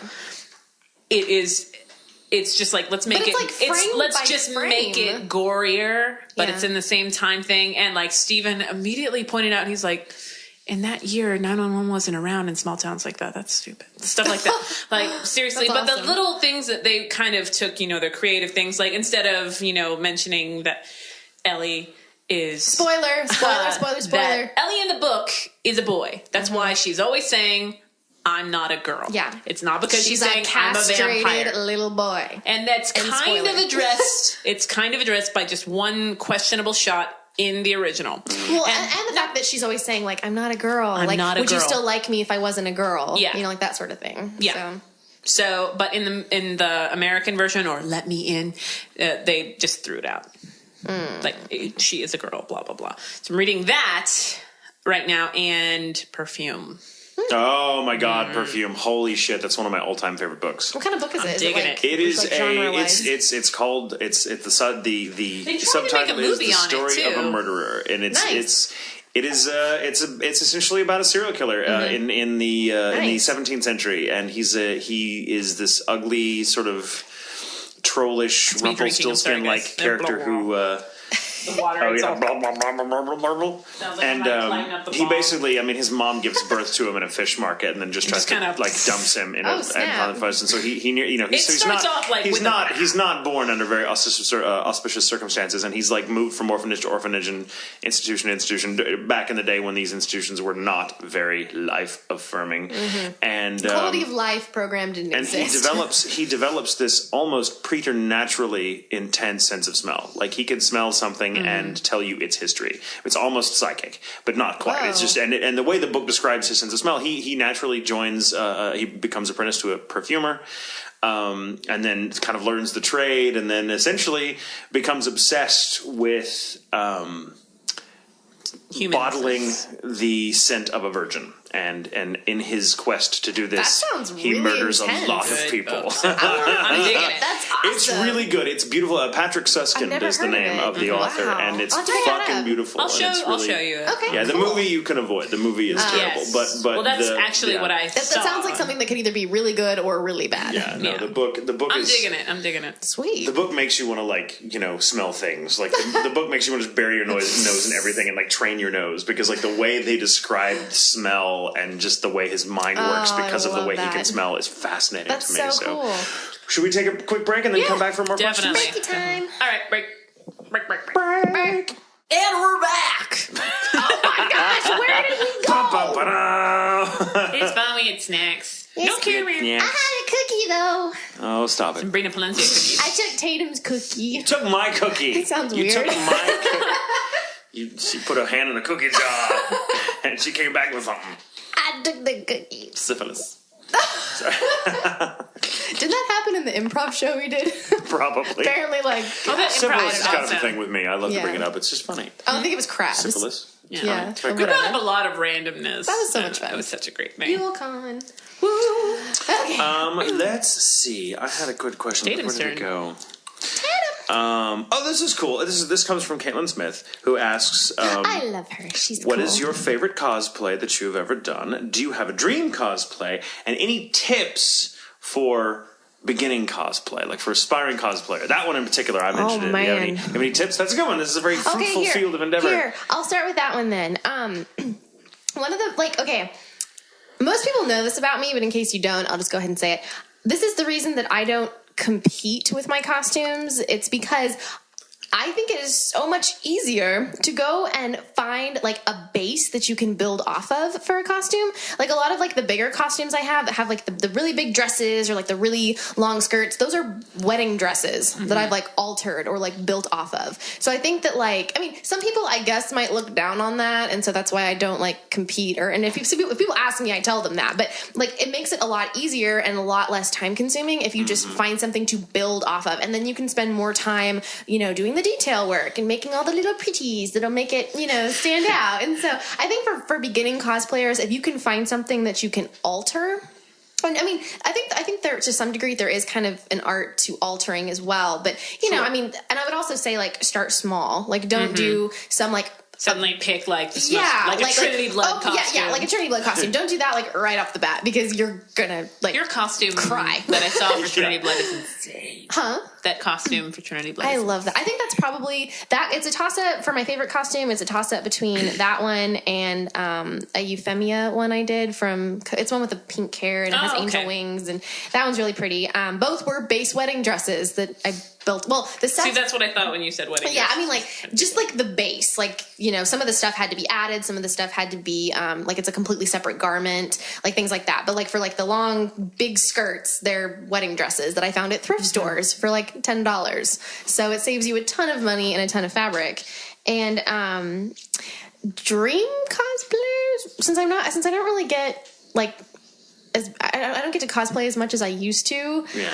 I don't know. Like, Seth, for a while, was my dream cosplay. Like, I wanted to do that, like, 3 years before I actually did it. And I spent, like, it took me, like, 3 years to, like, actually, like, put it all together. And so, after that, I guess I just never really picked a new one. I don't know. There are lots of things I would really like to cosplay, but none of them particularly, like, you know, I want to cosplay something more than, like, something else. It's just this, like, pool of things that would be fun. Cool. And any advice to beginning cosplayers? Chill. Well, besides the, like, you know, start small. Start small. Yeah, start small. Don't like, you know, I mean, the hardest thing about, you know, cosplay is that you can draw anything, but it's really hard to, like, make something. And so if you choose something that's a lot, you know, don't choose something that's like, oh, look, it defies gravity. Yes. In our world, like, we do have a thing called physics. Yeah, exactly. And so hair alone is a bitch. Yeah, I mean, even like for a beginner, just like if you're doing like a schoolgirl outfit, even like pleating a skirt is pretty difficult. You know, like it took me forever. I'm still terrible at pleating a skirt. I have to be like, how does it do? Okay, like I hate pleating, and you know, but like just start small and don't get frustrated and give yourself plenty of time. Don't be like, I think I want to cosplay and the convention's in a week. Yeah, you know, I've never done it before. Give yourself plenty of time. So. I would love to do it. I just because then you won't like hate it. But yeah, that's it. I'm like, I don't have. I think the dedication that it would take really to look good at it. Well, and I don't know. I mean, like I said, just start small. Work on it when you can. Start small. Yeah. Start small. Stop it, God. All right. Break. This is from Tara. These are for all of us. Oh, goody. Okay, so whenever I eat a cake, I always flip it upside down. I always flip it upside down, then start from the bottom and make my way to the icing. Do you guys have any weird abnormal eating habits? I would have to try eating a cake like that. That sounds much better to me. Once the icing is done, you're like, when I eat like a cheapy, like store-bought cupcake, I lick all the frosting off first and then eat the cupcake. And apples, I have to turn an apple on its side and eat around the circumference starting in the middle. Yes. And then I turn it right side up and eat the top and then eat the bottom and then finish off what is still left on the core. Sandwich, I have to eat all the crust first and then I eat the rest of the sandwich. I'm weird. Yes. I eat my apple like a crazy person, so it's okay. No, but I eat the apple the same way. That's cool. Yeah, I do. I used to not be, if I had like, you know, a meal in front of me, I used to not be able to stand if my food touched. Like I was the kid they made those fortified plates for. The one where like every separators. The separators, because I hated when my food touched. Oh, thank God. And I would eat things separately. Like if I had like, you know, ham and carrots and peas, I would eat the ham, then it would turn the plate and then eat the peas, and then I would eat the carrots. Like I would not just I would not mix. Yeah. I don't know. That was a weird thing. I don't do that anymore. But I when I was a kid, that was a big thing. And I was a pain in the ass eater when I was a kid. There were so many things I would not eat because I didn't like what they were called. Yeah. I didn't like yogurt because I thought the word sounded disgusting. I didn't like lasagna because I went through the chicken nugget phase where all I wanted was chicken nuggets, and now I'm like not picky at all. My brother used to eat Cheetos with ketchup. I never got that weird. Oh, a new thing that has sort of developed like in my adult life I've noticed is that I love eating, I mean this isn't anything new, but I love eating like peanut butter sandwiches and potato chips like together, just like as like a quick lunch. But the eating habit is weird because what I have to do is, you know, I'll cut my sandwich in half and I'll eat my sandwich and then eat some chips. Eat my sandwich, eat some chips. And by the time I get to like the end, it doesn't matter which one I finish first, but I have to finish the chips and the sandwich at about the same time. Like I have to have one bite of sandwich left and then one chip left. And it's a race, yeah. Yeah, I don't understand. Neck and neck. Like I did it the other day and I was like, why do I do this? I don't understand. I guess it's because I like the taste of the peanut butter with like the salty chips, and I don't want to have a bunch of chips left over. That's a good thing. I used to, I don't know. Like I used to love, and I still do it occasionally. But I'll take like a pickle, like a jar pickle, because I love pickles. I could eat pickles like, oh my God, pickles are awesome. Steven hates pickles. More for me. Juice. More I don't pickles like pickles on. Like I don't like the sliced pickles, but I like the pickle stick things.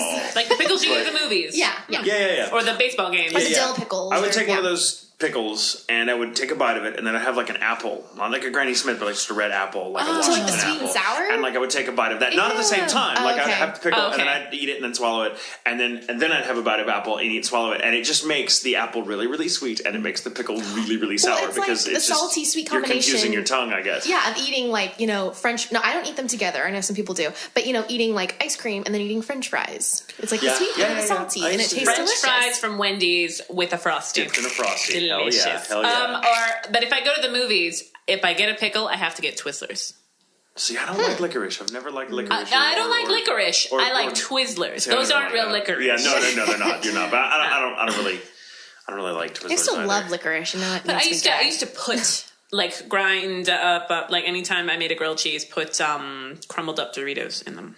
And sometimes I put crumbled up potato chips in my peanut butter sandwich. That's pretty good. It is delicious, but like I was like really again. Let me reemphasize. I was a really fat kid. But do you remember the Doritos 3D? I swear. Doritos 3Ds that they had for a while. Those. You punch a little hole in them, cheese whiz. Delicious. Nice. And now we can't do it anymore because I don't make them. I used to pour ranch. You have to make that sound. I used to eat pizza with a fork. Like I'd take a slice of pizza and eat it with a fork, like you'd eat a piece of pie or something. Steven still does. But I would dip. Like I'd have a little cup of ranch dressing, and I would dip. I knew people who did pizza that. Yeah, or something. Ranch tastes good with everything. Ranch is like the greatest thing in the I'm world. not a ranch fan. I love ranch. I'll never get tired. And then of the ranch. second part of Tara's question is: do you ever use a character voice when ordering pizza or going through a drive-through just for the fun of it? Now we know. Oh, I do. If you have ever listened to the One Feast podcast, Tatum has told this story several times. Oh my god, it cons. Yeah. Yes, but he does the Inaroo voice. I do the Inaroo voice. That's hilarious. At Jack in the Box drive-thrus all the time. It's kind of become a thing now. I'm very English. That's about all I'll do. Like I don't do it like willingly, but occasionally like I'll have somebody dare me. Can I get pepperoni pizza? No. Have you ever used an accent like in real life? Like yes, just to fuck with someone? Like, I'm never going to see this person again. I did that in Houston. I was English in Houston. I was English at Disneyland. Nice. Yeah. Nice. And I was just like, is this what they call the Matterhorn? This is how they call the Matterhorn. No, Houston, I went into Starbucks and I asked for a tall, could I have a tall green tea and a bagel? And she went, I'm sorry, what? And she made me repeat it three times. And she's like, we're out of cream cheese. Is that okay? I'm like, it's okay. She's like, what? And it's all right. It's okay. It's fine. Just give me the fucking bagel. They get very English, but I don't realize it most of the time, as any employee of Borders will tell you. But questions. I'm trying to find one. I love this. This is from that was weird. That echoed in a way that but you did like the Mortal Kombat though. Whoopsie. I love that game. I really thought you were behind me for a second. Like your voice, like I'm the acoustics in here. Tatum. Like I'm everywhere. Okay, here's a good one. I like this. This comes from Heart Scar. To everyone, I'm assuming. That means just the three of us. This is a very long show. We're have to like run take next door. to my neighbor's door. Yeah, like, hey, we got a question for you. Go find that girl that was eyeing my car. When you finally take over the world. Ooh. I love how he says when, not if. Yeah, well, it's a good question. When you finally take over the world, what will be your downfall? Come here with kisses. I just can't help you. Are you going to be this ruthless tyrant that makes all the people bring you kisses? And they're going to poison you. And they'll poison you, or they'll bury you underneath, like they'll brick you up in a room with little caramel blocks. That will be your downfall. That'll be my downfall. That's good. What about yours? What's the opposite of sarcasm? Sincerity.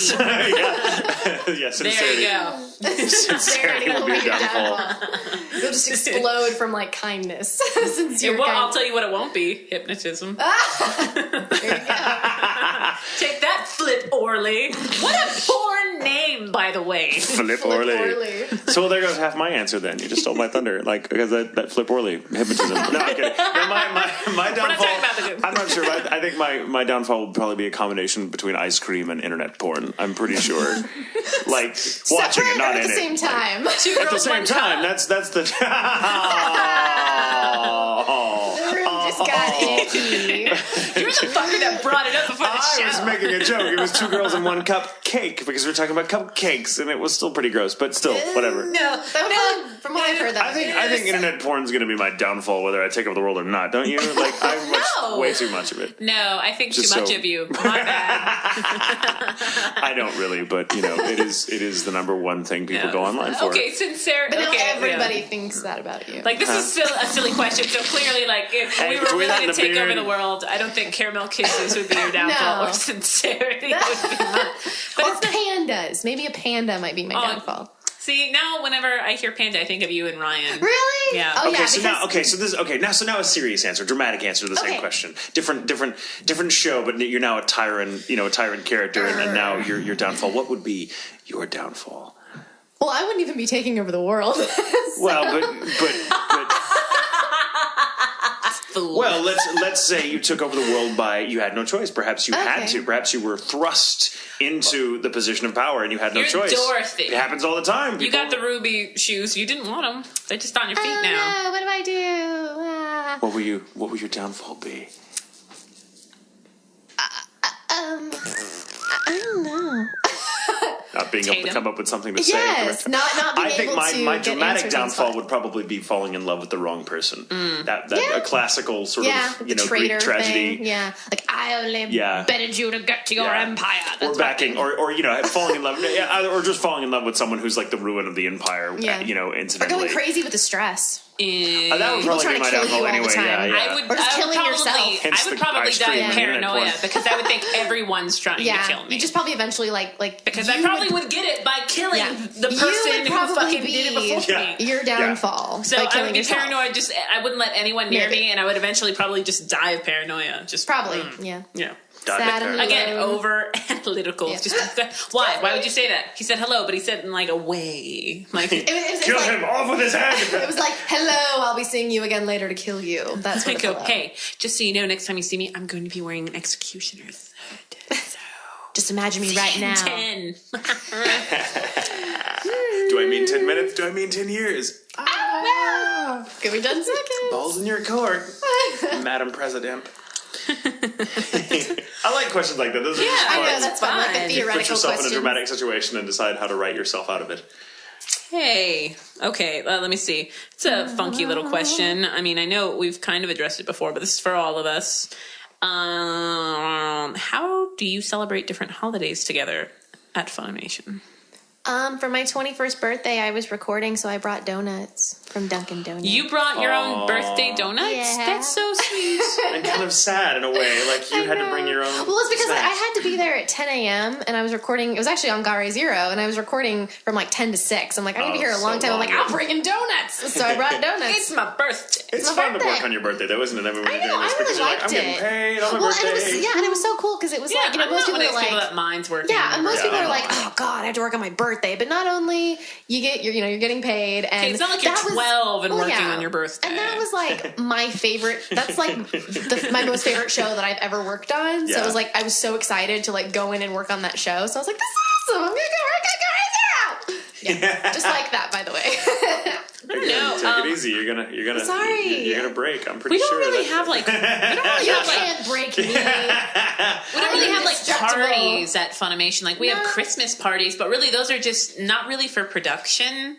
I mean, not to like I'm not talking bad about post or anything, but that's not really for production side. So really, we don't really celebrate together. It's kind of a commuter we're all company. Any contract atmosphere. Going all the time. It's very. But like the girls' night that we all had the other night. We do stuff like that. we plan stuff like Tia's like I need a girl night, so that turned into cupcakes and karaoke. And all of us just kind of before that we had like wine tastings just for fun and or then like the bridal shower that we had last night. Yeah, we did. We really just hung out and congratulations, Christy Bingham. Christy Bingham, who is a voice actress that you guys may or may not know, but she's been in a lot. She's been in a lot. She's getting a lot more now. Awesome. She's Rin Ogata's best friend in Ride Back. And she's also in Baka as Miharu.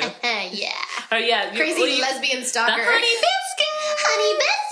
That is like my favorite line that she does. I can't do it justice at all. And Joel was announced as Kubo. I love him. He's so crazy. What was the line where he like gets like the whipped cream and he's like just like, my face He's like, and he went like, yeah. No, it was really funny. Is Joel looked at me. He's like, I'm not kidding. I'm like, look right at me. And I licked my lips. I went, And he's like, I got it. I love weird. I love that man. The student has become the teacher because he was my first director. So I'm like, no, I can't believe you don't know how to do this. That is hilarious. Look at me, Joel. Roundabout. Don't even look away.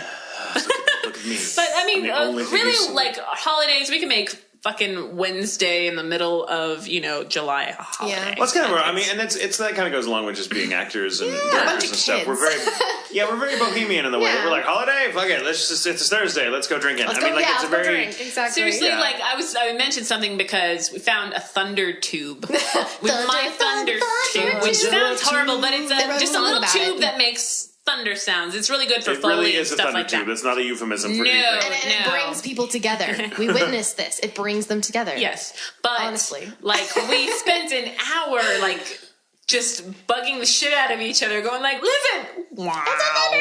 And then they wrote it, and then Brina and Christy and Brina's husband, all wrote a song about it, like on the spot with harmonies and everything. It's amazing. But it's just, I don't know, any day is a holiday. I know. It's pretty much just like we're bored, other people from Funimation are bored, let's get together and do something. Yeah. Let's celebrate swing the sky being blue. I don't know. Sky blue party! But yeah, it's the first, like, we've had a couple of get-togethers, but it was the first time that I was actually happy with the way the house looked when people were over. I mean, not this room, because it's like movie nights. Like, I know that, like, dude, we've got several movie nights planned. We need to. And since I'm in a new apartment now, I can host stuff. I can't wait. You heard The Room. Have you seen it? I've watched it. I haven't seen it. It is absolutely she made me pull it up. awful. It's it is hilarious. Fucking funny, though. Look it up. The Room came out in 2003. By Tommy Wiseau. Yeah, oh my god, that movie We are having a baby. Hilariously bad. His laugh, every time he laughs, he's like, You're tearing me apart, Lisa. Tear me apart. I can't wait to see it. I'm fed up with this world. Green screen. Green screen. I would do anything for my princess. Oh my god, that movie is so awful. It's terrible. And he's laughing all the way to the bank. Reynolds, the voice actress for Funimation, Ryan Reynolds. She's Ryan my Reynolds best from friend. Hollywood did not come to Christie's bridal show. No, this is female Ryan Reynolds. Yes, everyone was like, I can't believe it's like, well, you see that Ryan Reynolds is playing a woman. Yeah. We wouldn't do that. There is a lovely lady by the name of Ryan Reynolds, and her and Alexis like almost put a gun to my head to just make me watch the trailer for The Room. We're crazy. They're so funny. You should watch The Room. It's fucking hilarious. But yeah, we have to have an airplane viewing. Oh yeah, because when I got up really early to do that, I posted, like, picked up hell of a day to quit sniffing glue. And then I was like, the tower, Rapunzel. Well, it's long and white with a red stripe and kind of looks like a big Tylenol. Or someone with Leon's Shirley, you getting can't larger. I love that movie. My dad used to, because my dad like travels all the time, always has. But on the rare occasions when I was little that he would be in town and my mom wouldn't, like she'd go off and like have like a girl trip or something. He would let my brother and I watch that movie, and it would piss her off so much because we were so little, and he would like make us. Or he would let us watch those movies. I've been watching that, but it's I know, but it's so funny. And I take my coffee like I take my men, black. I just love it. Oh yeah. So Timmy, you ever seen a grown man naked? Yeah. Do you like movies about gladiators? We can keep going. But the fucking movie is hilarious. Oh my god. I'm so sad that Leslie Nielsen's dead. I cried when he died. Oh yeah, I was. Oh yeah. Seriously, like my heart. I love him so much. My grandmother made me sit through all those Naked Gun movies. Those weren't his best, but like, fun, all okay, the first two are hilarious. First thing I saw him in was Creepshow. But oh yeah, I think the first thing I saw him in was probably like Dracula Dead and Loving It. Oh my God, you sat through that? You poor bastard. First thing I saw him in was Forbidden that Planet movie. when I was a kid. I saw Forbidden Planet when I was a kid. Nice. It was on video. I didn't watch it when it was in theaters. What's that video? was a long time ago. What? Shut up. It's a device we used to have for watching movies that had come It's like, on before. I almost said that my dad, it was always so special because my dad for Airplane would take the VCR from the basement and hook it up to the TV in the living room, and we thought that was like the coolest thing ever because we're like, we're watching movies in the living room. Holy shit. We're watching movies in the living room. Or I remember it was so cool, like my mom had the car that was the videotape rewinder. Oh yeah. It's a car, but it's not. It's a car. It's a videotape rewinder. Oh, my mind is blown. Mind officially blown. Yes. Gotta rewatch. This is a good Stop question. it. I want to ask this question. This is good. This is something you'll be able to help her out on. This comes from Corinne. She says, I love acting and I want to do it when I'm older, but I need a fallback career. Yes, you do. Everyone, every actor should have a fallback career. Yes. I got one. Yes. I am taking Japanese in high school right now and was wondering what it was like to Jealous. take it in college and what kind of opportunities does it open Oh, up, what do you an think? awesome high school. I know. don't know. I know, any right? high I've school. never heard of a high didn't school offer Holy that. offering shit. Japanese. First of all, freaking jealous that you're taking it in high school, like classes and stuff. So, yay! Don't take that for granted because lots of people don't get that opportunity. In college, what's it like in college? Was that the question? What's it like taking Japanese in Okay. college? And Yeah, what what's sort it like of, what taking sort in of college and what opportunities Yeah. does it Okay. open up? It's It makes her Really? get called in by Terry for pronunciation. yeah, like one time. That's actually a good example. Yeah, Terry knew that I was studying Japanese in college, and she called me in to record it was for Right Back, wasn't it? It was for Yeah, to like because it's very like Japanese name heavy, like more so than some of the other shows are. And she like Tenshiro Okakura. yeah, like long train Alexis. station names. And so she would call me in to record myself just like saying the names, and then they would like repeat it back to the actors when they came in and they had to say it. And so that was really cool. So there was an opportunity that sort of, coincided with the job I already have. I know Caitlin relied on you. in Yeah, Line yeah, oh Barrels. yeah. During Line Barrels of Iron, Caitlin was trying to learn Japanese on her DS, but it's a DS game. It's a little different than having like an actual instructor. And so she and I would kind of like go back and forth, and I'd be like, "Oh, I'm going to write you something, and then when you can read it, let me know." And it was really fun. But anyway, so we would kind of go back and forth with like pronunciation in Line Barrel, or occasionally there have been like discrepancies in the script where maybe like something in the script doesn't make sense necessarily with like what's going on the screen, but with the translations that the Japanese provide us, like that's kind of all the writers had to work with. So it's nobody's fault. It's just kind of what happens. And so occasionally like I've been able to be like, oh wait, let me hear the Japanese. Okay, this is what they're saying. Yeah. Like maybe you can mold it to fit better now that you know like what I get what they're trying for. yeah, here. like the sort of like either the joke or like the and the cool thing about the Japanese language classes, I don't know if it's this way in high school, but especially in college, like I just finished my minor a year ago, last spring semester, and last class was like this huge, it was still language, but it was this huge focus on culture. And so a lot of times like with the voice acting industry, a lot of their humor is very different because it's based on things in and their people culture. just don't understand. Like it seems like so like wow, that came out of nowhere. Like not if you know. Yeah. Or there was an example in Sekirei, there's an episode where Kazehana she's like going on and on about how these like two characters are in love, and she's like, oh, it's just it's adorable and it's cute and the world needs more love, more love. And in the Japanese version, she says, I forget what the word was, but it started with like koi, and then like it was some other word, but it means like lovely. But all Musubi heard was koi, and so there's like a picture coming out of her head that's a picture of a koi fish, and she's like koi, but it says it's a fish, and then in Japanese it says koi, and like KOI, and I was like, oh, like the line didn't make sense, and I think it was Grundy still at the time was like, oh, what the hell does this mean? I don't understand. And I'm like, well, that says koi. And I think in the Japanese version, Musubi thinks she's talking about a koi fish. So maybe if we can make a play on words with an American fish or something that's a little bit more similar, then maybe it'll work out. And so it's things like that. So being able to read it, being able to understand the language, the culture, like the nuances, the humor. Yeah. Like at least for me, most of the opportunities have occurred at work. Yeah.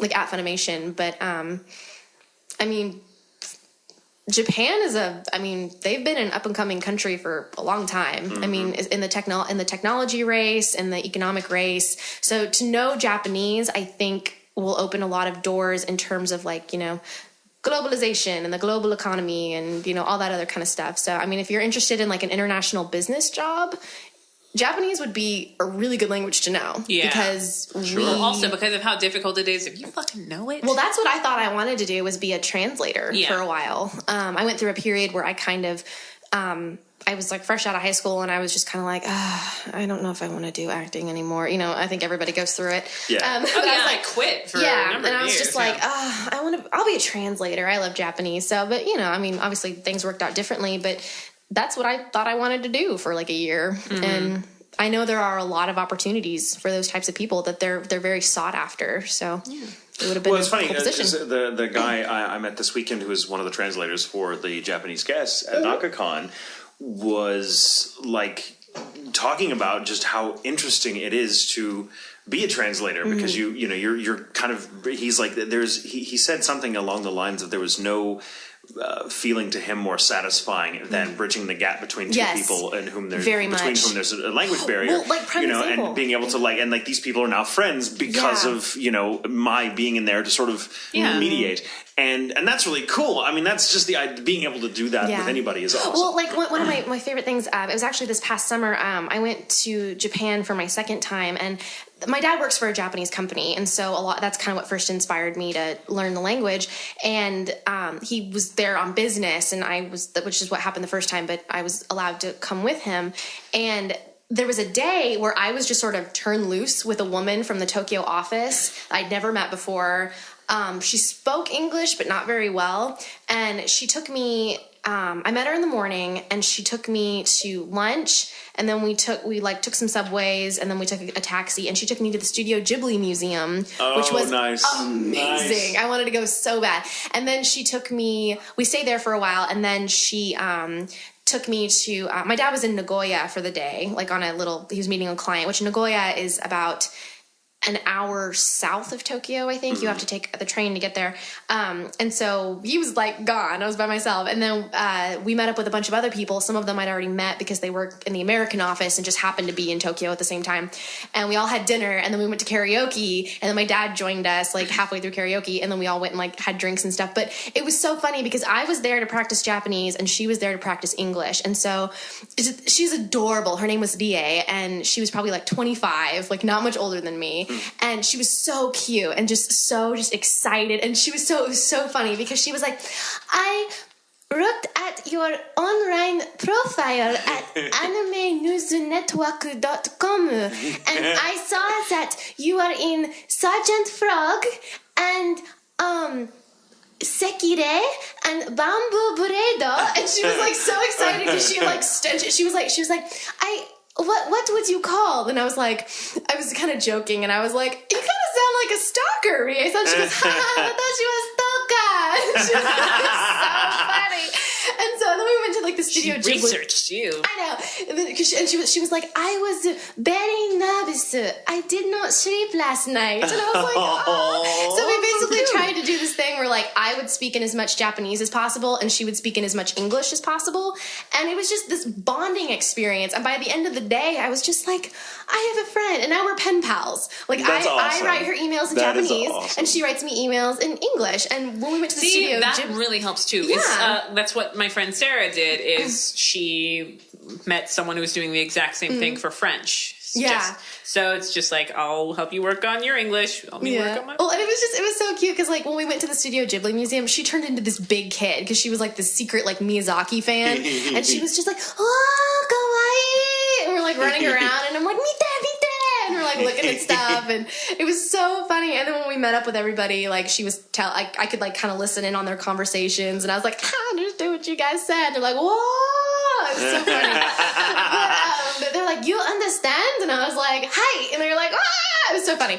But it was just the most amazing experience. And to feel, because some of the people there like spoke really, really good English, so I didn't, if I was really in trouble, I didn't have to worry. But just being able to like, you know, I was a student of her language and she was a student of mine, and we were both basically talking on the level of like a second, third grader. Maybe, I mean, you know, maybe a little it's higher. Also nice I don't to know. have someone that's not laughing but at we you. could just we understood that about each other, and it was just sort of this like mutual respect that we were interested in each other's cultures, and so it was amazing. And I just remember, like, I gave her my email address at the end of the night, and I was like, I told her that we should be pen pals, and she was like, oh, hontonii, and like I was like, really? And like she was so excited, and everyone was like, what?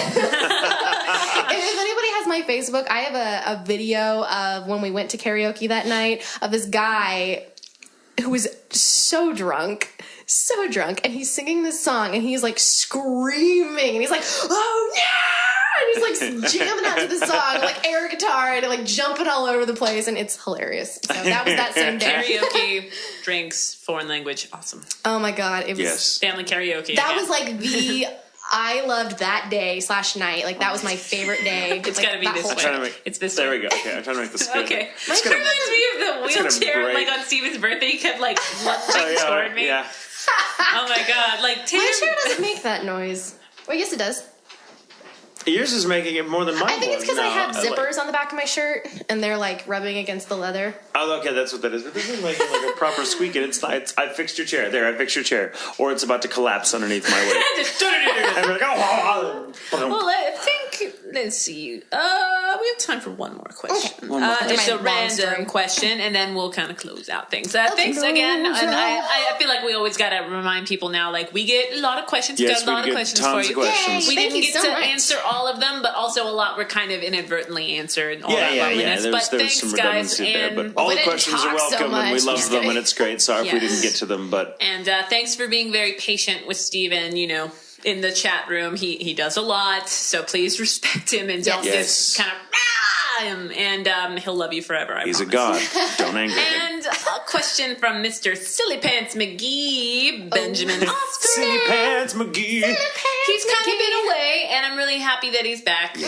Yes, because he's one of Ben. the original like 5. We were worried about him. Yeah. He kind of disappeared. Well, no, like he did, and then like I emailed, like the second he was back, like I emailed him. I'm like, I'm glad, like I'm glad you're back, like all that stuff. And yes, we're talking about you, Ben, because you're a friend. Yeah. Yes, He's absolutely. a friend. I agree. Like, you know, he sent me like, you know, Merry Christmas and Happy New Year and all this stuff. Yeah. I absolutely adore Ben. He was the and first one to he's make like so- a fan vid. He's so really, supportive. really Like when cool. stuff comes out, he just Seriously. It's never just I heard you were cast in this. Awesome. It's always like this long, sincere, amazing paragraph Like that just how- makes you yeah. feel so good inside. Oh, yeah. And I love it. He's a sweet, He sweet is, guy. and he's so Ben, you're sincere. a real sweetie. And we're You glad are. to have you The back. world needs more of you. Very happy you're back. Very happy you're back. And we love you. We missed you. Yes.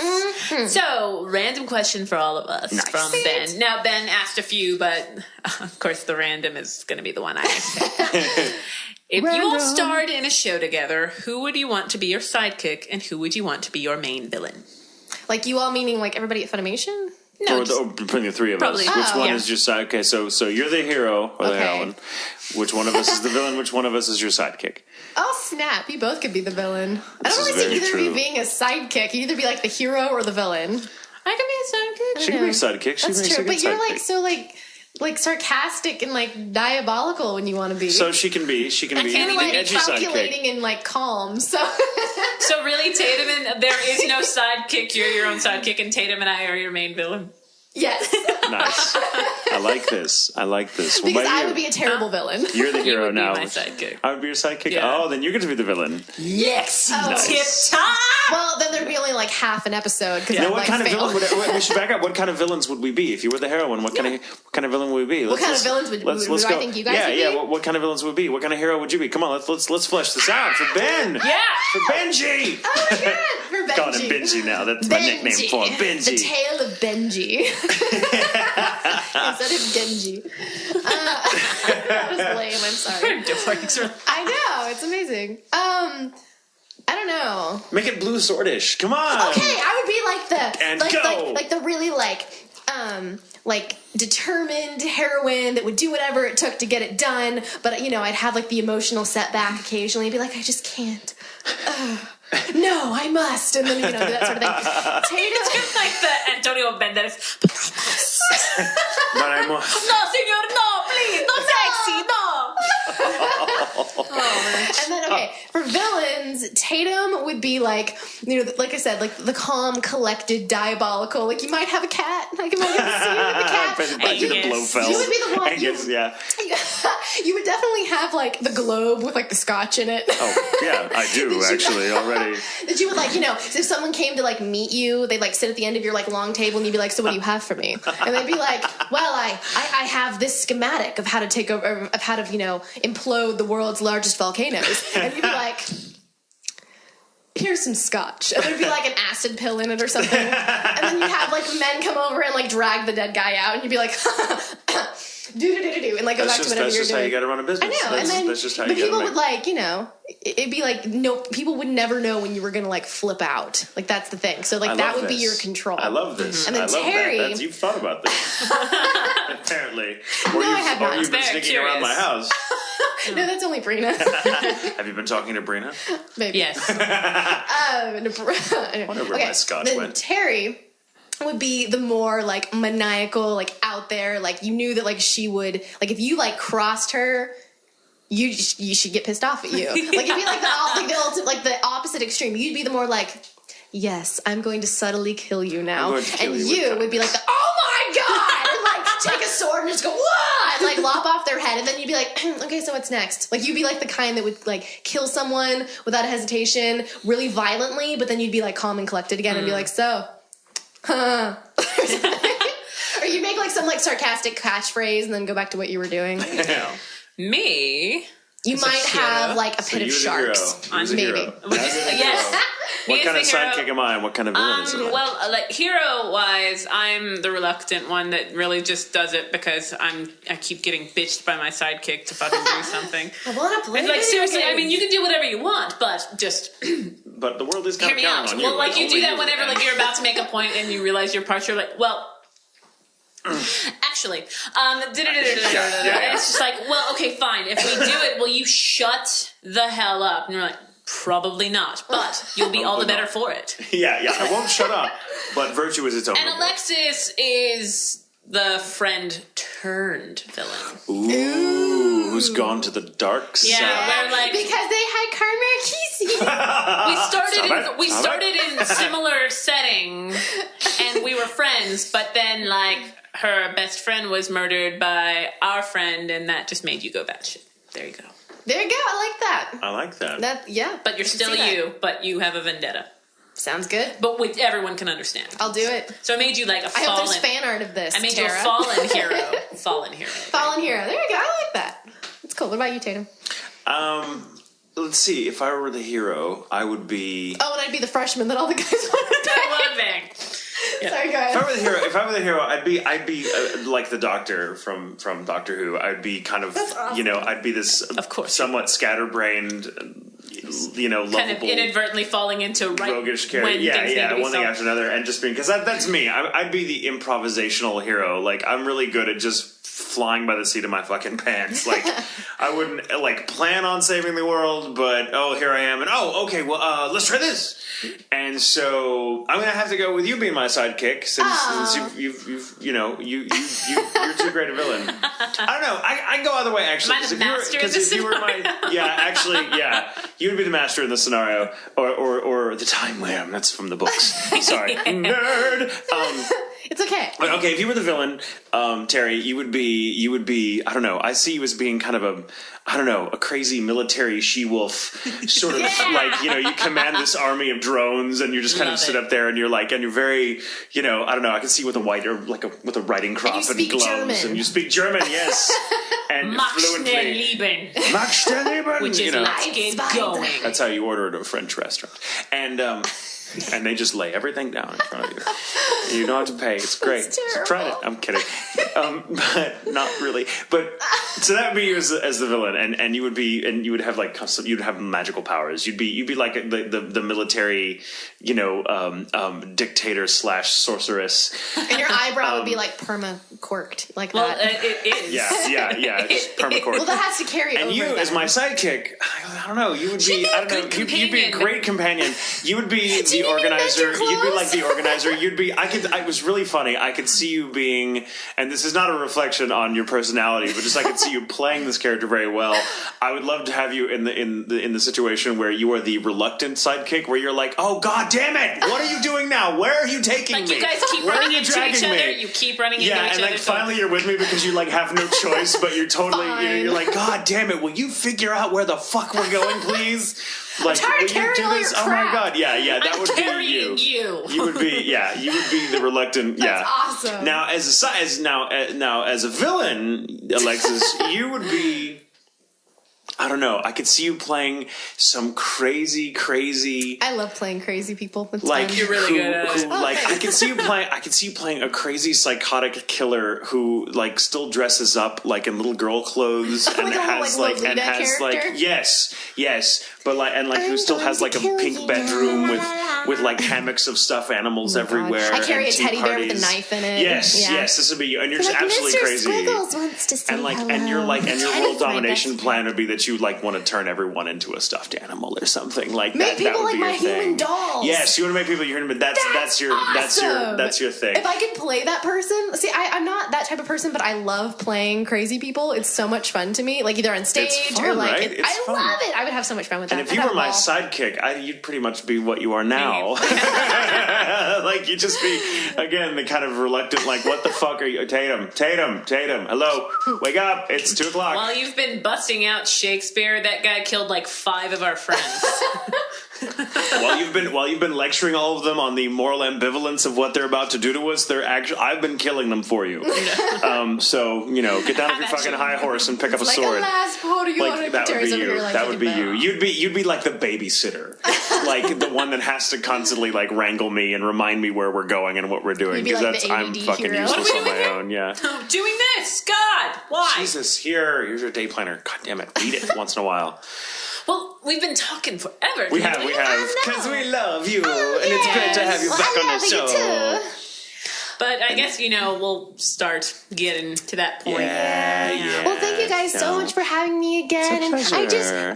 Oh my gosh. You're really going to do that voice as we're leaving? No, I don't know what's happening, guys. I don't know. Oh my gosh, dude, she's getting